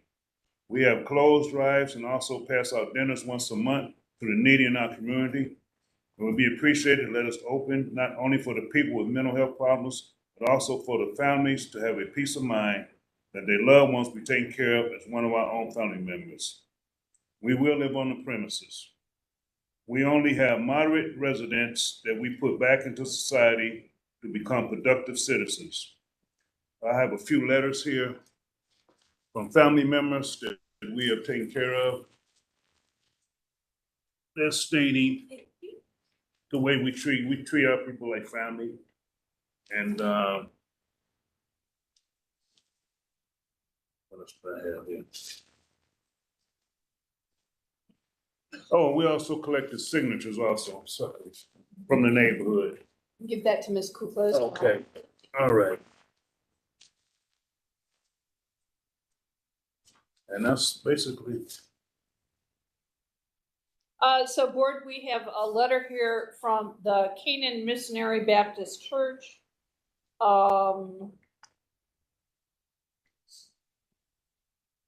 Just reading through. So the Reverend of the church has given us a letter of support, and also a family member of a previous patient or resident has given their support.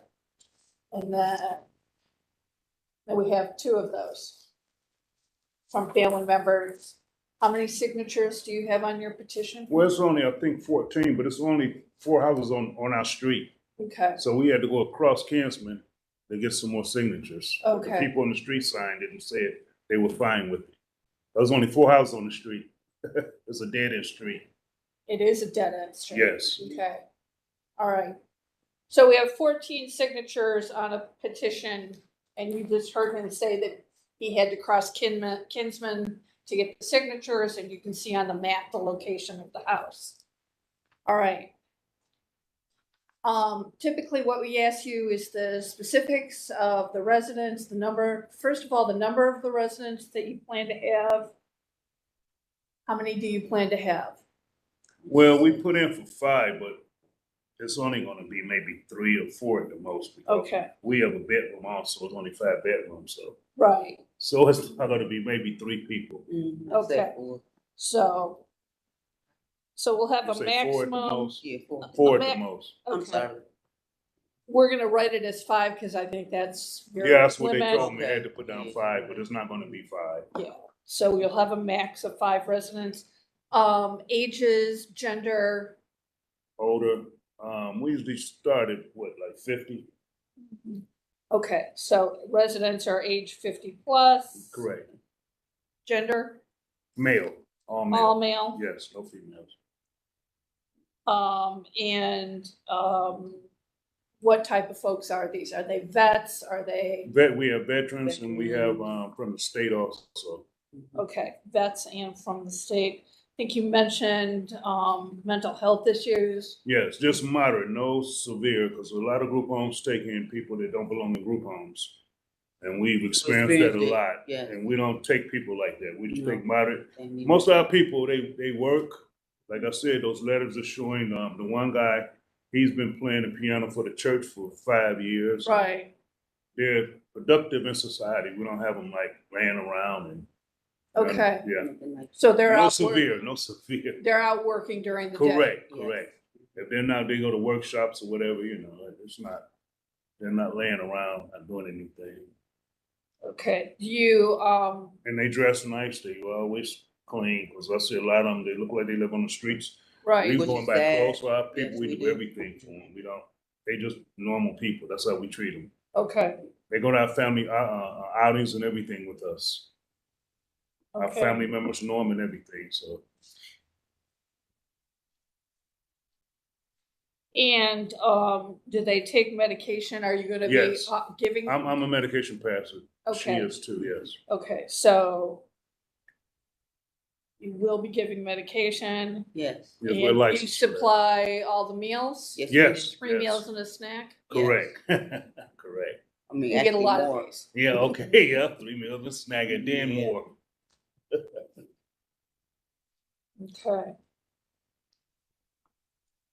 All right, And I want to tell you, in the house, there's a compliances, it says 1,000 feet, has to be 1,000 feet or more. right, It's so close to being 1,000 feet, it's like maybe 25 feet from not being 1,000 feet or something like that from the house. And I think they're going to close that one down because we was talking to the council, he was telling me he's trying to close it down because it's real bad over there. okay.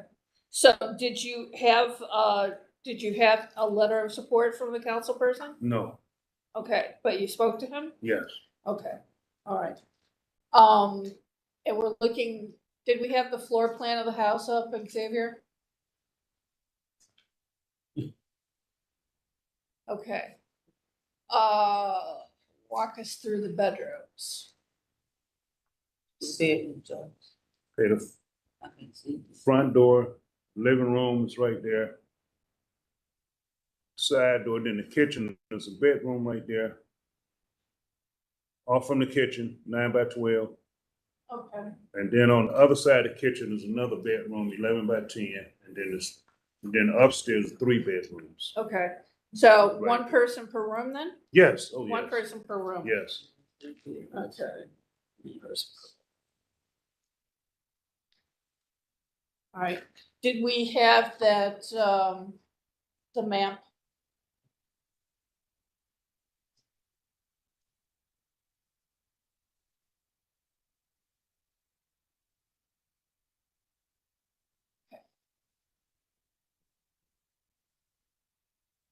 All right.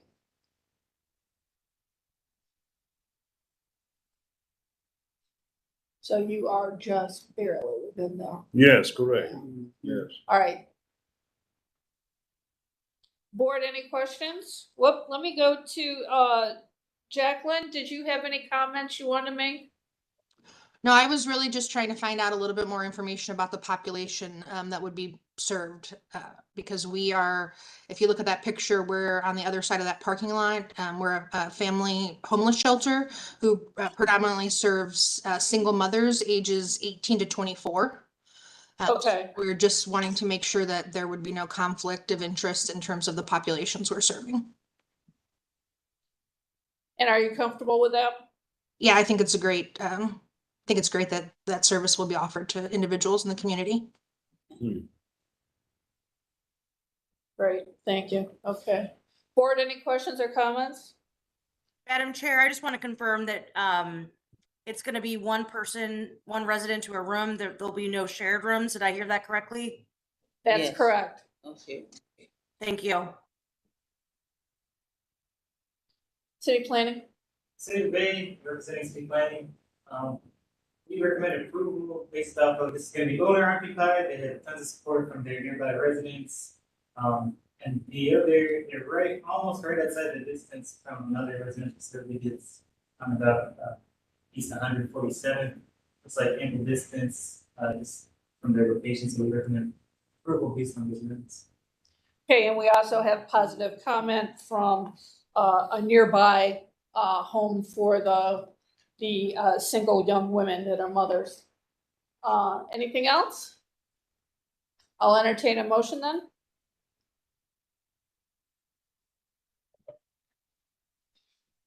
Ms. Madam Holzer, Chair, you want to take this one? I was just jumping in. Excellent. Having heard testimony from the appellant, city planning, I move approval of calendar number 23-121.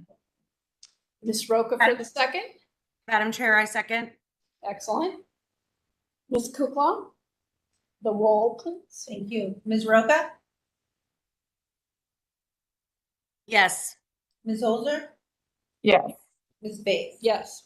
Calendar number 23-121 is granted. It'll be ratified next week and we will send you a letter. Thank you. Thank you. Thank you, Jesus. Thank you, thank you. Thank you. You're, good luck to you. Thank you, thank you. We'd like to see everyone who comes in for a group home be as organized and as thoughtful about it as you folks, so Okay. that's great. And we've been doing it, she's Aw. been there for a long time, long time. Wow, thank you Well guys done. very much, thank you. Oh, So all we don't right. need none of that, it's okay, we good. Thank You Thank you made copies of these, right? No, but I'm good, you can keep, I don't care. Okay, all right, Okay, thank you. all right. Bye-bye now. No, matter of fact, can I just copy some? No, that's all right, I'm good. Can we run some copies for him? Can you give me some copies of the letters? Do you want to go ahead and start reading it? Yeah, I appreciate it, thank you. yeah.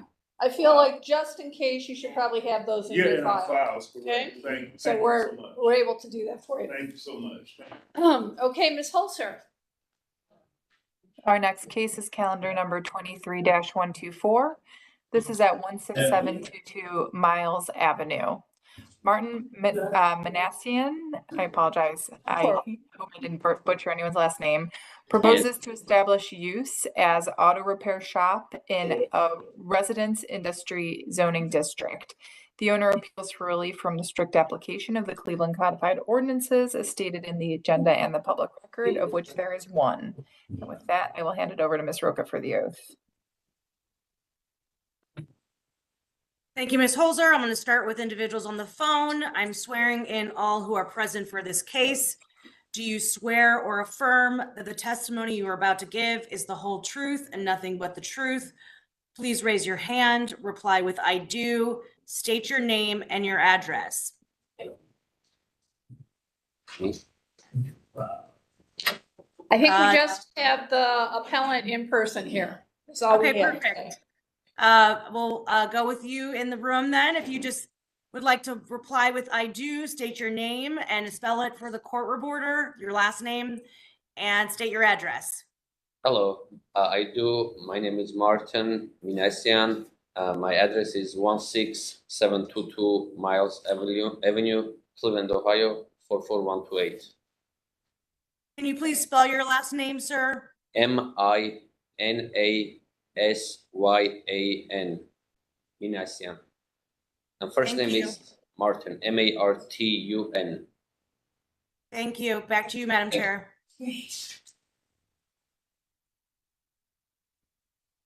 Okay. You good? Ready for the history? All right. Madam Chair, this property was originally zoned semi-industry in 1929.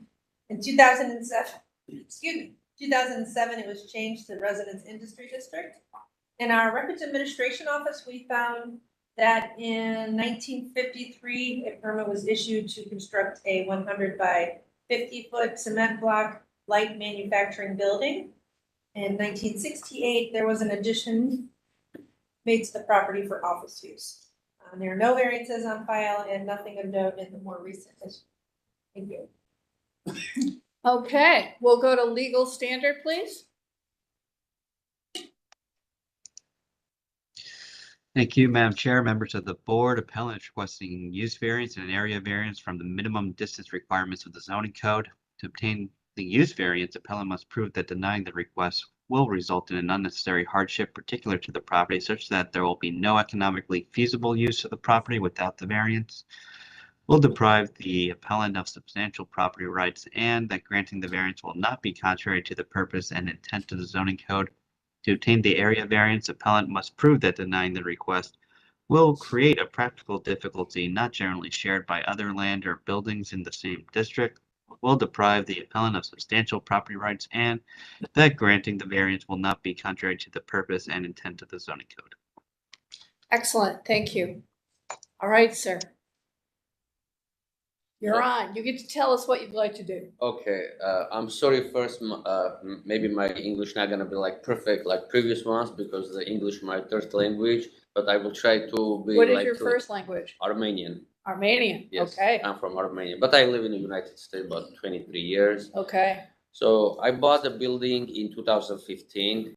When I bought it, I had a few meetings with the community, and I got some letters from them. I was always step by to the community. They first was some meetings, then they give me all the approvals, and I start to do repair shop, the auto repair shop. I own building about 9 years. I have 9 employees over there. How many? 9. 9? 9 employees. Yes. Okay.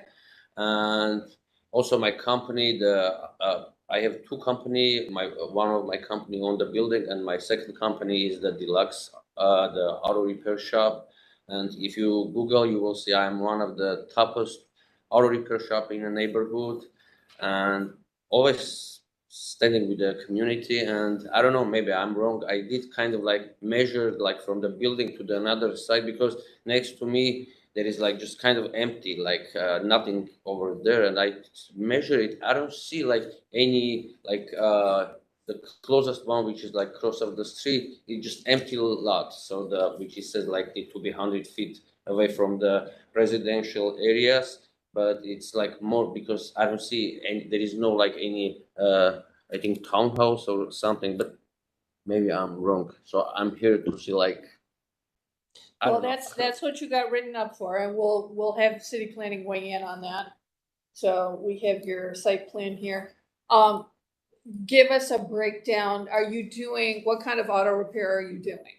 It's collision repairs. Collision repair. So you're doing body work? Yes. And painting? Yes. Okay. Yes. All right. And As I have- opposed to mechanical We do everything, like it's a full body, full auto repair shop. Okay, And we have the sprinkle system, a paint booth, approved from the fire department, from the community. Everything is like, we got like all the approvals, like all the insurance approvals, like anything need to be. So okay, so we're- your I mean, it's a concrete building, Yes. concrete block building, Yes, and you're sprinkled. yes. all You the have a fi- separate paint Yes, booth. yes. And every Okay, year we're getting inspection from the company who installed all the sprinkle systems in a paint booth. So all the fire the things like next to the door, like approved for the fire department. extinguishers? Yes, everything is like legit. So we're a legit business about I'm assuming maybe 15 years. Nice taxpayer. So you no brought problem. the building in 2015, you Yes. said, right? Yes, ma'am. Okay, and you have 9 employees? Yes. What are your hours of operation? From 8 till 5 every day, Monday till Friday, Monday through Friday? 8 till 5. Closed weekends? Yes. Saturdays sometimes when customers like can be by appointment. Saturday, but Okay, we're Saturday open- by appointment? Yes, but we're open from Monday till Friday from 8 till 5. Okay. So 9 employees, Monday through Friday, 8 to 5, you're a busy shop then? Yes, we are. And we are a highly recommended shop. I can give you my card. I don't know. We'll give it to Ms. Kukla. You get a little marketing in on the side. Good. Okay, city planning? Saber Big, city planning. So, right, the RA district being referenced is right across the street. Makes you pull over here, okay? So basically, like this whole block here from East 167 to that street name. This right here is the RA residential district. So that's why, that's the district that you're being applied for, just for your clarification. So we have, is it green space across the street or is it? So right now, it's pretty empty. There's a big slope actually. So an elevation change from Miles up to what would be the rear yard here. It's pretty drastic green change. But nevertheless, right now it's currently vacant land, but it's zoned as residential. So Okay, but it's a challenging topo. correct. Okay, So we would recommend approval, this. They're across the street, and so, I mean, it's not necessarily directly abutting what would be residences. And there's ample room on the site to have cars within the bed, park on the, I guess that would be one condition, just making sure the parking is actually, making sure that you're close enough to the building, not on the sidewalk. But yeah, on those grounds, we recommend approval. okay. All right. Looking at the lower right-hand picture, the parking of the vehicles in front of that building, as it exists now, is that acceptable? So, there's the bottom left photo, which shows like the rear of a car that's like pretty much right over the sidewalk. And so, it's just a condition, just, have the parking be in the rear, or these parking spaces that are shown on this site plan, if it's possible to get cars close enough to the building, or so that you're not over the sidewalk. Okay. Is the parking area striped at all? Stripe Lines for the parking spaces? on the front? No. Yeah. Is that customer parking or do Yes, you park? Some of the customer, yes. Okay. Customer can park, but we have also a big parking lot in the back of the building. Right, so any vehicle that's for repair goes in the back? Yes. So any parking in the front is just for customers Yeah, some only? customers, some can be sometimes like when we're getting the parts from the sellers, parts department. Right, parts runner, Yes. okay. Do we have what's the curb cut situation? Seems like the whole frontage has a curb cut. That could be a condition that you want to add if you'd like. This is a very difficult street to traverse if you are walking. I mean, the sidewalks aren't really, in too good condition. I didn't see much foot traffic when I was out there. So right now, when people come to park, are they pulling in your driveway entrance or they just Either- kind of pulling in right off the street? People's different. Either they can just park on the front or they just drive to where is the driveway. Okay. I'd like it to be a little more, safe for Okay. the sidewalk and pedestrian traffic.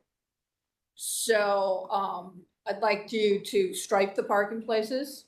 Okay. Okay, and,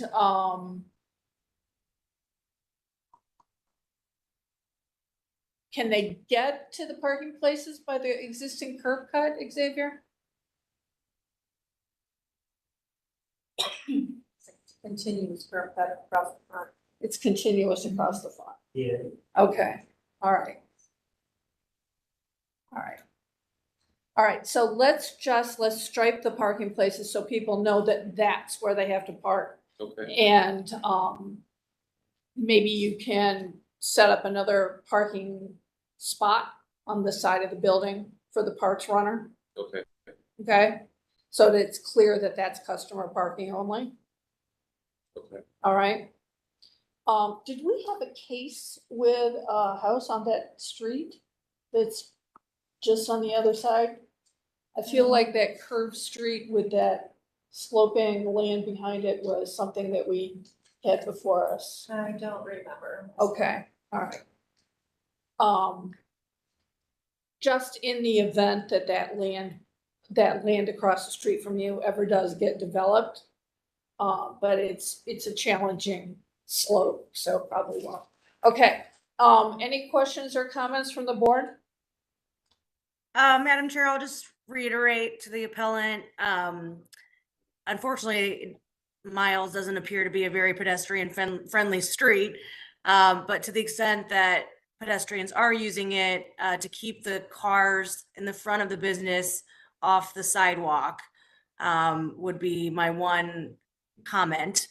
And I agree, Madam Chair, with the striping request as well, for the same purpose.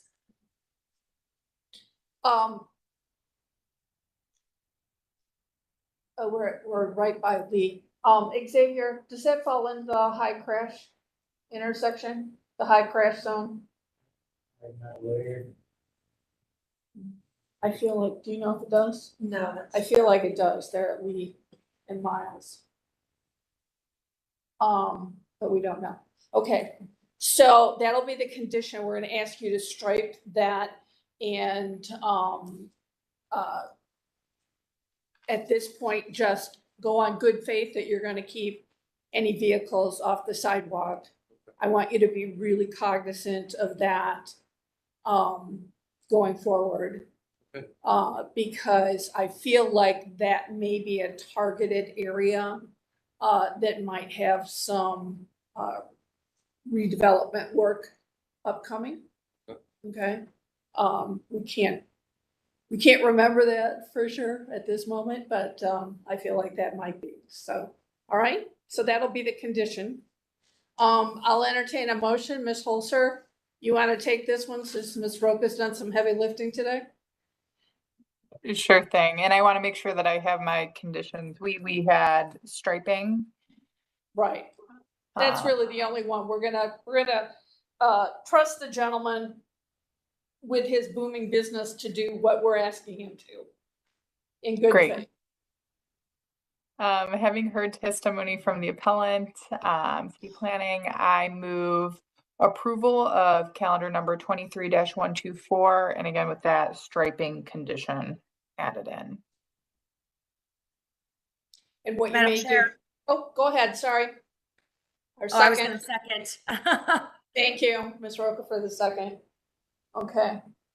I'll leave my comment till after the vote. We'll call the roll. All right. Ms. Roca?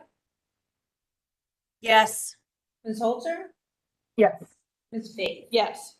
Calendar number 23-124 is granted conditionally. We'll ratify this next week and we will send you a letter. Thank you very much. Okay, the only thing I was gonna say is, it looks like your whole frontage is curb cut, but if you know what I'm talking about when I say curb cut. So you probably have one that really is a true curb cut. Okay. So if you can maybe angle the parking places. Okay. So Yeah, that people it's gonna know be to much- use that and not Okay. just pull in off the street. Okay. Okay, just be mindful of the safety, because we've got sure. people using bicycles and, Okay. okay, all right. Okay. Good job. Thank you very much. Thank you. You have a good day. We'll ratify it. You'll get a letter in the mail. Thank you very much. All right? Thank you for spending your morning with us. Thanks. Have a good day. You too. Thank you. Okay, old business? We should officially dismiss Oh, yeah. calendar number 23-110. Wait, we do have Cartier Reed. She might actually be the representative. All right, 23-110. Do we have anyone present for that? Yes, I'm here. This is Oh. Cartier. Okay, excellent. Oh, sorry about that.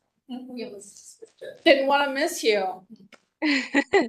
No, this has been such a long process. I'm just glad to be here at this point. Okay, well, we'll do everything we need to do and then we'll hear from you. So, Ms. Roca? Would you like me to read it in? Oh, yes, sorry, I got ahead of myself. No If you'll read it in, please. Our last case is calendar number 23-110. This is at 9504 Pierpont Avenue.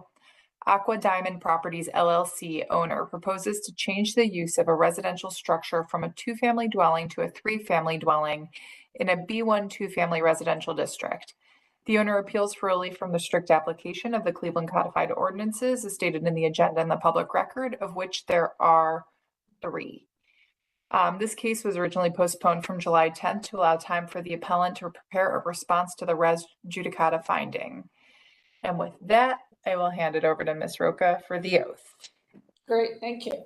Thank you. It sounds like we only have one person on the phone, the appellant.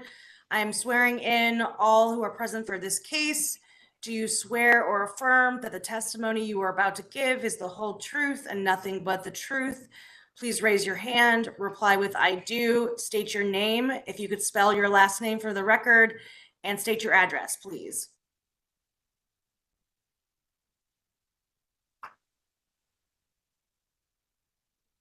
Ms. Reed, maybe you're on mute? I'm sorry. Yes, Cartier. Yes, I do. Cartier Reed and address 2886 Haggett Drive in Twinsburg, Ohio. Thank you. Okay. History of the property, please. Thank you, Madam Chair. There's been no change in the zoning since 1929. As may have been stated in our description, and that this case was originally postponed from its original date on July 10th due to a res judicata finding. In calendar number 74-293, this Eliza Pitts was the owner at the time, and she requested to maintain 3 suites in a B1 two-family district.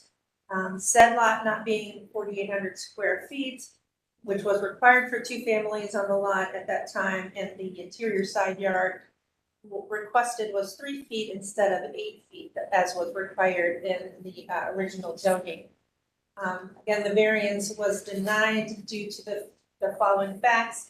Evidence established that the property in question had been located in a two-family district from 1929 present. That the house was erected in 1911 as a two-family structure. That a permit was issued to the appellant in 1951 to build a dormer on the 3rd floor. That said permit at that time stated that the 3rd floor was not to be used for a separate unit, and that at some point or shortly thereafter it became a 3rd unit without a permit in violation of the zoning ordinances. Again, this variance was therefore granted on December 23rd, 1974. Thank you. Okay, so we had a 2-family that secretly became a 3. All righty, legal standard, please.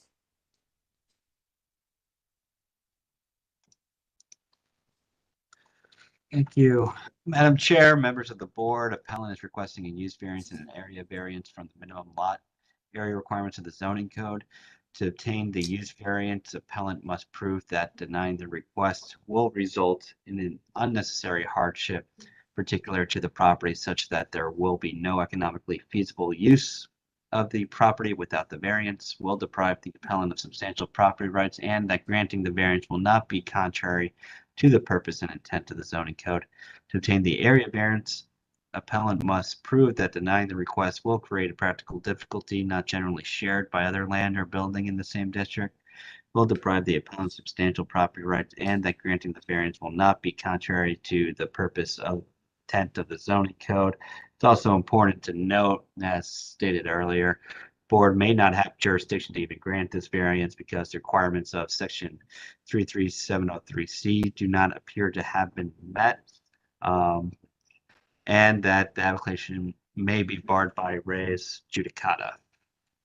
Thank you. Thank you. Madam Chair, I would just add for, per your rules and regulations, a refiling of an appeal for a variance previously denied for, or modification of an existing variance. The following applies. Any appeal which is identical or substantially similar to a previously filed appeal will be considered a refiling of an appeal. Any appeal to modify an existing variance will also be considered a refiling of an appeal.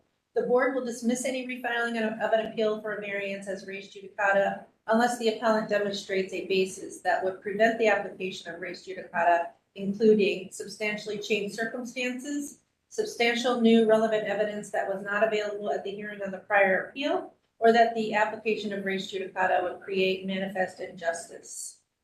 The secretary will notify the appellant when an appeal has been deemed a refiling, and we have done so. The appellant may file with the board an affidavit or any supporting documentation demonstrating a basis which prevents application of res judicata, which she has done. And I believe Mr. Bay has that on the PowerPoint as well as it was sent to you in the email. The affidavit or supporting documentation must be filed, and it has been filed appropriately.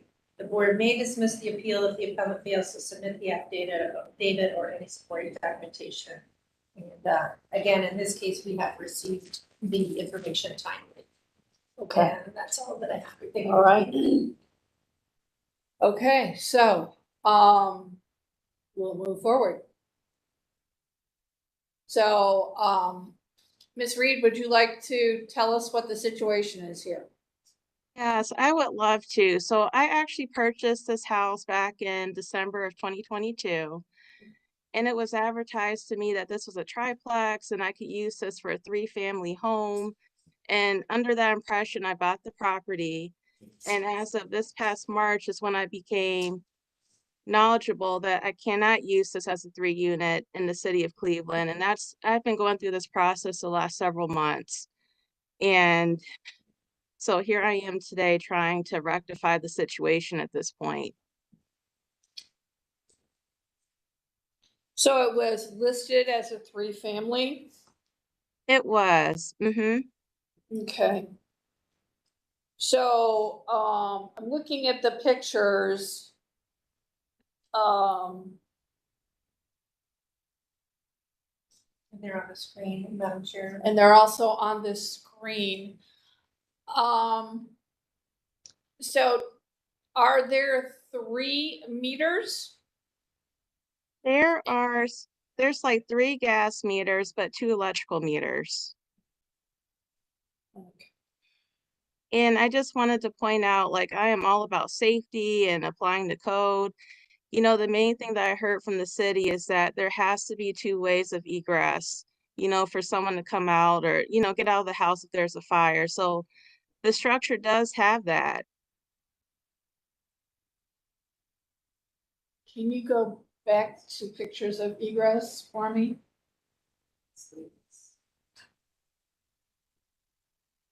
So explain to us where the 2 points of egress are specifically for the 3rd floor dormer suite. Yeah, so for the first picture, that's if you're facing the front of the house and you go through the front door, immediately going up the steps on the left-hand side picture, you'll have the third floor door on the left-hand side of that stairwells. So they're able to go down that way. And then if you're going through the side door of the house, that's where you see the other stairwells that's going up the third floor as well too. Okay. And I also had a structural engineer that looked at the structure and said that there's no concern or worries about this being a 3-family unit. So, I mean, as for the safety standpoints, everything has been met. There's egress, it's structurally sound. The unit is also 700 square feet. It has 2 bedrooms. It has a kitchen, a living room, bathroom, everything is already there. There's nothing needed. There's no construction of what's already there. And that's what those pictures are showing.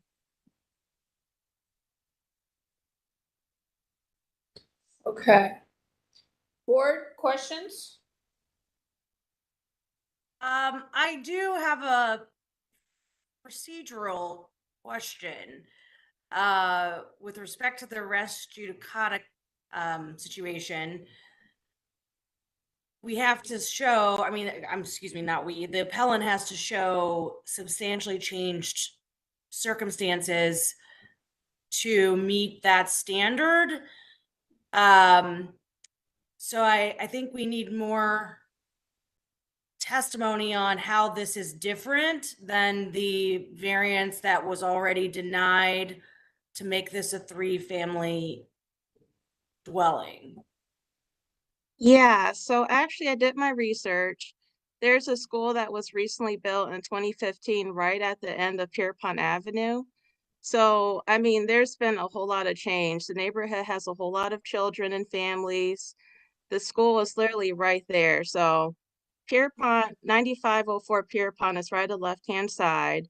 The first home that's in that picture, and then I highlighted where the school was at. So that's been recently built to change the neighborhood. I very much appreciate that, and I understand that you are in a sticky situation. But the change has to be to the dwelling itself. I think the standard requires you to show that the circumstances have changed with the property itself that would warrant us to move forward despite the previous ruling. Do you have any testimony about that? As for like the findings, I mean, the main thing I have is the structure and how everything has been checked out, as in with utilities, the electricity, gas.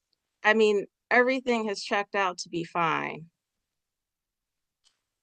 You stated though that there's only 2 electrical meters, right? Right. Mm-hmm. So there's not separate electrical metering service to the 3rd floor.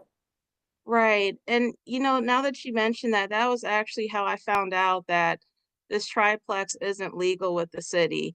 I wanted to have an electrician come out there and separate the meters, and the city told me that I need to go through this process. So, I mean, from what I understood from an electrician, it's fine as is, but as a landlord, of course, I would prefer to have each of the units have its own electrical meter. But as for a safety standpoint, it's not posing any issue as is, but that's just what I would prefer. Madam Chair, I have one additional question, and it relates to the question you asked about the doors, or that came up about the doors. So is there a map showing where the doors are? Was there a door that was added since the last time this case was heard? Do we have a full floor plan? Okay.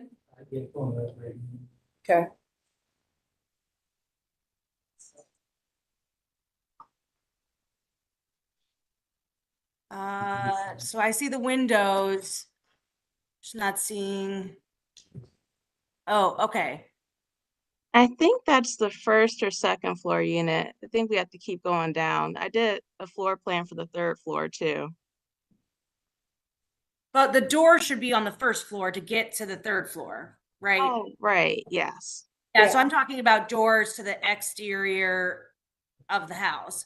So on the first floor, Xavier, I see, can you point to, it's kind of hard to tell where they are. Point to where they are. There's one on the front porch. Okay, that's the porch, right? Yes. No? Okay. And then where are the other doors? Yeah, Okay. that's right there. So the left-hand side is going to the first unit directly, and then the one that has the second and third entry, that's going up the stairwells to get to the second and third unit. Okay, so the third unit doesn't have its own egress, or I don't know if that counts. Mr. Riccardi, can you weigh in on that? So I have a house with a third floor as well, and I have 3 doors. One goes, the door to the third floor goes directly to the outside, and I just want to make sure, I want to clarify with Mr. Riccardi, is that the requirement that the door to the third floor go to the exterior? Maybe I'm overthinking this, but That's, Yeah, because that's really is a building code question that has nothing to do with zoning. And so I'm afraid I can't answer it. okay, that's I mean, fine. As long as it yeah. doesn't affect what we have to hear today, then it's Right. irrelevant. I will stop that line of questioning. Thank you very much. But my point here is I'm trying to determine what the changed circumstances are to overcome the res judicata situation we find ourselves in. so I'm thinking like before, like for the last hearing, I don't think all this information was presented, or at least that was the understanding that I had. I mean, the evidence of the stairwells, to have a structural engineer in today's code looking at this, showing that it's structurally sound, having, specialized contractors look at the gas meters, the electrical. We had all of this in place and it's really not posing any issue. Right, and I understand that, Ms. Reed, but again, going back to the situation for us, those are assessments of existing conditions, which doesn't necessarily fulfill what we need in terms of significant changes or significant new evidence for us to be able to rule on this. Is that where you're getting at, Ms. Roca? Yes, that's what I'm getting at. I mean, I want to be practical here as well, but the standard is the standard, and right. We only have the power to do certain things as a board legally. So I'm having trouble seeing new significant evidence or significant change circumstances. If, for example, that doorway that was, let's say that was added since the last time we heard this, or there was some other situation with the property that made it substantially different than the last time the board heard this, then I think we could maybe overcome that procedural hurdle. But I am struggling to see where the changed circumstances are. That's part of the issue of what I'm having. Like any changes, I need to go through the building department and to get a permit. So my hands are strapped. Like I can't do anything unless I get a permit with the city, and then it leads to, well, this isn't a 3-family structure, and then I'm going through this process now. I mean, if there is a condition that you could give me, if you want me to separate the electrical to make it different, I'm willing to do that. But I mean, it's not really giving me any option to do anything. If I have to keep going through the building department, they're denying me because of the structure, because I have to change it. Yeah, I mean, right now, currently you only have 2 meters, and if you were to add a 3rd meter, that would be a change, because then you would have electrical, I think, to the 3rd floor. I'm not an engineer, so I don't know how that works, but I'd like to hear from the city, Xavier. Xavier Bay, city planning. I would say the main thing that changed probably from the last hearing to now is the administration's push for more density, and there's been more three-family units being approved around the city. I would say that's one difference from the minutes that I see from 1974. This is not the first time we've had a case like this, Ms. Reed, so, you know, we can appreciate your situation, but we also have to do what is within our purview. And, so. Madam Chair. We're just trying to sort this out. If she added a meter and changed the electrical in some respect, I wonder if that would make a difference for the third floor unit. Well, I think we need to approve the variance for her to be able to do the work on the meter. I mean, that would absolutely be a condition, to my mind, just for a number of reasons. Yeah. I would absolutely do that. I would so appreciate that if that could happen. I would get on that immediately. Like, I swear, like, I did not know I was gonna have this issue with this house, and I'm kind of just just begging that this goes through at this point. Where are we? We're up here. What's the closest intersection?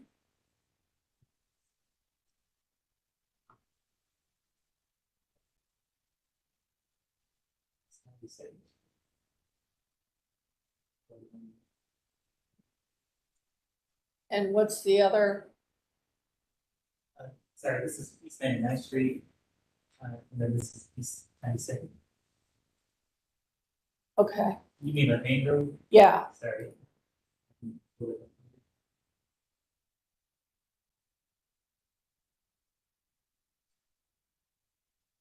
We're just doing a little research. One sec.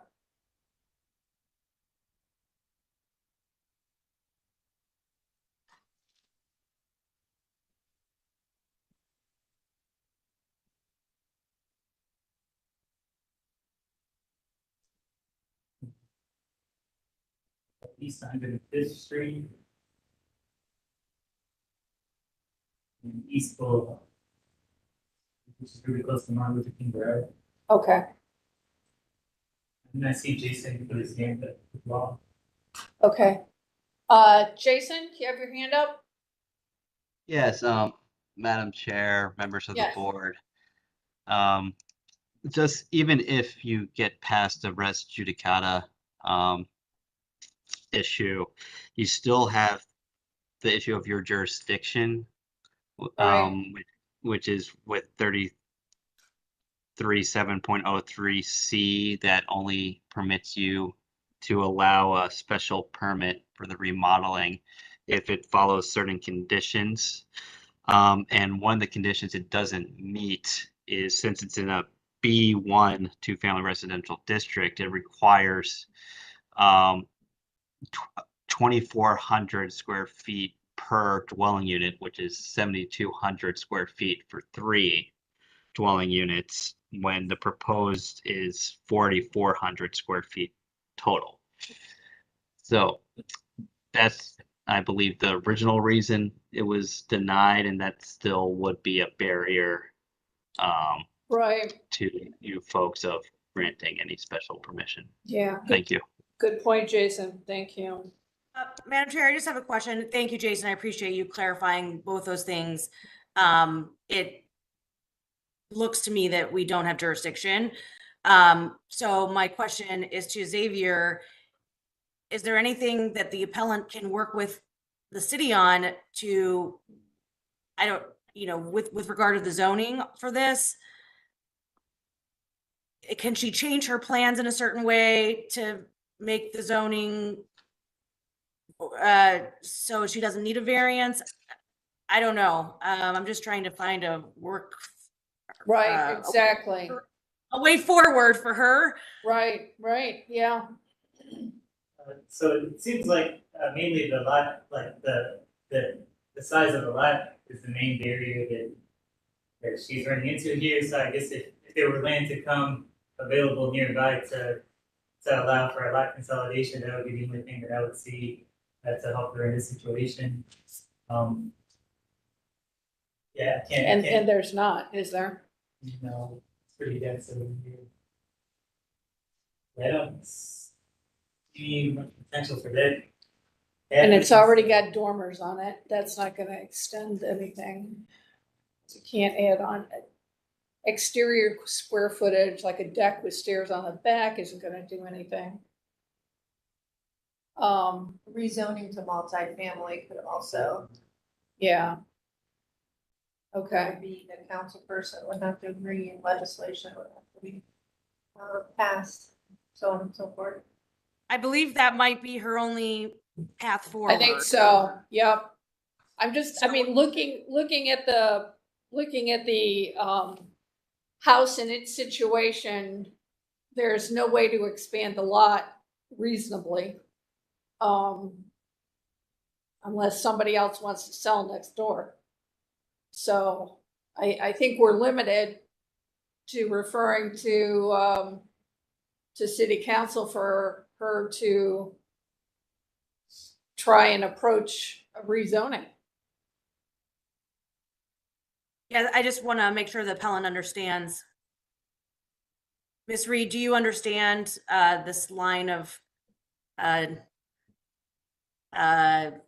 problem solving? Explanation, problem solving that we are going through?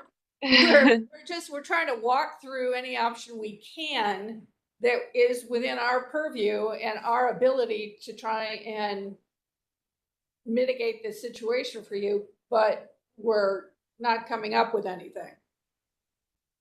Right. Yeah, it's just really disappointing because I mean, you see like a lot of apartment complexes, like they have like no land. And I know like what the city wants us in having that 7,000 plus square footage available. But I mean, in reality, a lot of places don't have a whole lot of land. So I mean, I was thinking that this would be something I could get like a permit for, or just I mean, I feel like it's unreasonable because there's living space. You're not going to have people just sitting outside and saying, "Oh, it's not really that much land." Like that part is what doesn't make sense to me. Well, it kind of gets down to the square footage per unit is really where the sticking point is. And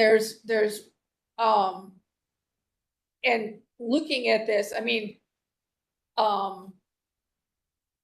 Xavier and I have kind of looked at this land-wise and the board is discussing it, and we're at a point where we can't get you around that. So yeah, you have two significant procedural hurdles here. You have a finding that, and the board, we only have within our power what's within our power to do, despite what we would like to do. The law says what it says. So I guess my suggestion to you would be to get in touch with your council person. And I would agree with that. I think that's the course of action at this point, Ms. Reed. Because we're certainly understanding of your situation. And we know where the city would like to go with density. But in this situation, the law is what it is, and we can't do what we're not allowed to do. And Madam Chair, to put some perspective on this, the square footage for a single family, the requirement for a single family property is 4,800 square feet. In order to establish a new two-family, you would need, I believe it's 6,000 square feet for a two-family. And then as stated here, it's 7,200 for a three-family. And one other issue, one of the issues for that square footage requirement is to provide parking for each dwelling unit. And in this case, it seems that she would not have enough room for the three parking spaces required for each dwelling. Right. Oh, so the parking, is that what this boils down to with the square footage? I mean, what if I was able to put like a car pad down, you know, to have the driveway out a little bit more to have parking? But I mean, as for right now, from what I'm seeing, I mean, 3 to 4 cars fit comfortably in the driveway. But I mean, if that could even be a condition, I don't mind even adding, you know, just elongating the driveway a little bit. I mean, any option at this point. I don't think there's room to Madam do Chair, that. Mr. Riccardi has his hand up. Yes, thank you, Mr. Riccardi. Yes, I do just want to point out that in the process of the purchase of this property, there was a certificate of disclosure requested from the city. And the certificate of disclosure was issued and stated that it was a 2-family dwelling unit. So I guess what I'm saying is this was purchased with the documentation from the city being issued that it was a 2-family dwelling unit. Just want to add that for the record. Thank you. Thank you, Mr. Riccardi. Jason, your hand is up, or is that left over? That's probably left over. Okay, all right, just wanted to make sure. That's all right. Okay, so what do we do? Do dismiss? I believe you still have to take a motion, Take a deny or grant it, I believe. I guess that would be a question for the attorney. Perhaps you can give us some guidance out of the 3 options: to dismiss, deny, or grant. Okay. Jason, question for you. Yes. Just talking with Ms. Kukla here, as to, the disposition of this case at this point. So dismiss, deny? Well, it's if you found that it was res judicata, as in this was heard before and nothing has really changed substantially. For example, a substantial circumstance would be if the law was changed. Right. To give you, so since things weren't changed, you may dismiss for res judicata purposes. If you want to move past that, you could deny based on you don't have jurisdiction to provide any sort of special permit because of the first prong of 337.03 C. It's not met. Just so I'm clear, Jason. Yeah. The appellant would have an appeal right under both circumstances, res judicata, and if we deny it. I'm not so the thing, the reason of res judicata is that what should have happened with the original, the person that was standing in her shoes originally should have appealed to the common pleas court. Right. And so the purpose of res judicata is not, it's about judicial efficiency with boards and counties, and we don't like second bites at the apple, or the law disfavors that. I'm not entirely sure off the top of my head what her options would be in terms of appeal of res judicata finding. But if you were to find that the circumstances did change enough that it wasn't res judicata, she would be able to appeal a denial. I'm not so sure about the res judicata portion. Okay. I think that, Ms. Thank you. Roca, that answers our question as to which way we want to go. I think so. I, again, will suggest that to the appellant that she reach out to her counsel person. And with that said, and after hearing testimony today and assessing the law that applies to this case, I move that we deny calendar number 23-110. Ms. Holzer, Board Member Holzer, I second. Kukla, call the roll. Ms. Holzer, Yes. Ms. Roca, Yes. Ms. Bates.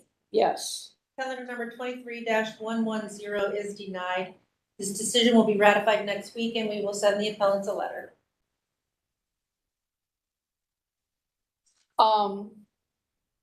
Can we connect her with her, Yeah, with her planner? Ms. Reed, we're gonna give you information to contact the, city planner for your area so that you can speak to them and, have some assistance in maybe crafting what you want to say should you choose to pursue this to your city council person. Okay, yes, that would be Okay. great. All right. We're working on that right now. Are you gonna just message her or put it in chat? Yeah. Okay. Xavier's gonna put that in the chat for you, so be sure to capture that information. All right, and we're gonna move on to our old business. And so. All right, okay. Board, we have calendar numbers 1 through 5 on old business without objection. Without objection. Without objection. Okay, and upcoming case postponement request? Yes, thank you, Madam Chair. Calendar number 23-126, which is scheduled for next Monday, August 7th.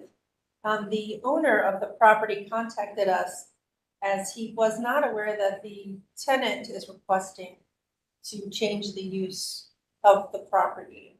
So he is requesting a postponement in order to speak with his partners. It is an LLC situation. Okay. So he wants to speak to his partners and the tenant. All right, So. did he indicate how much time he was gonna need? No, he didn't.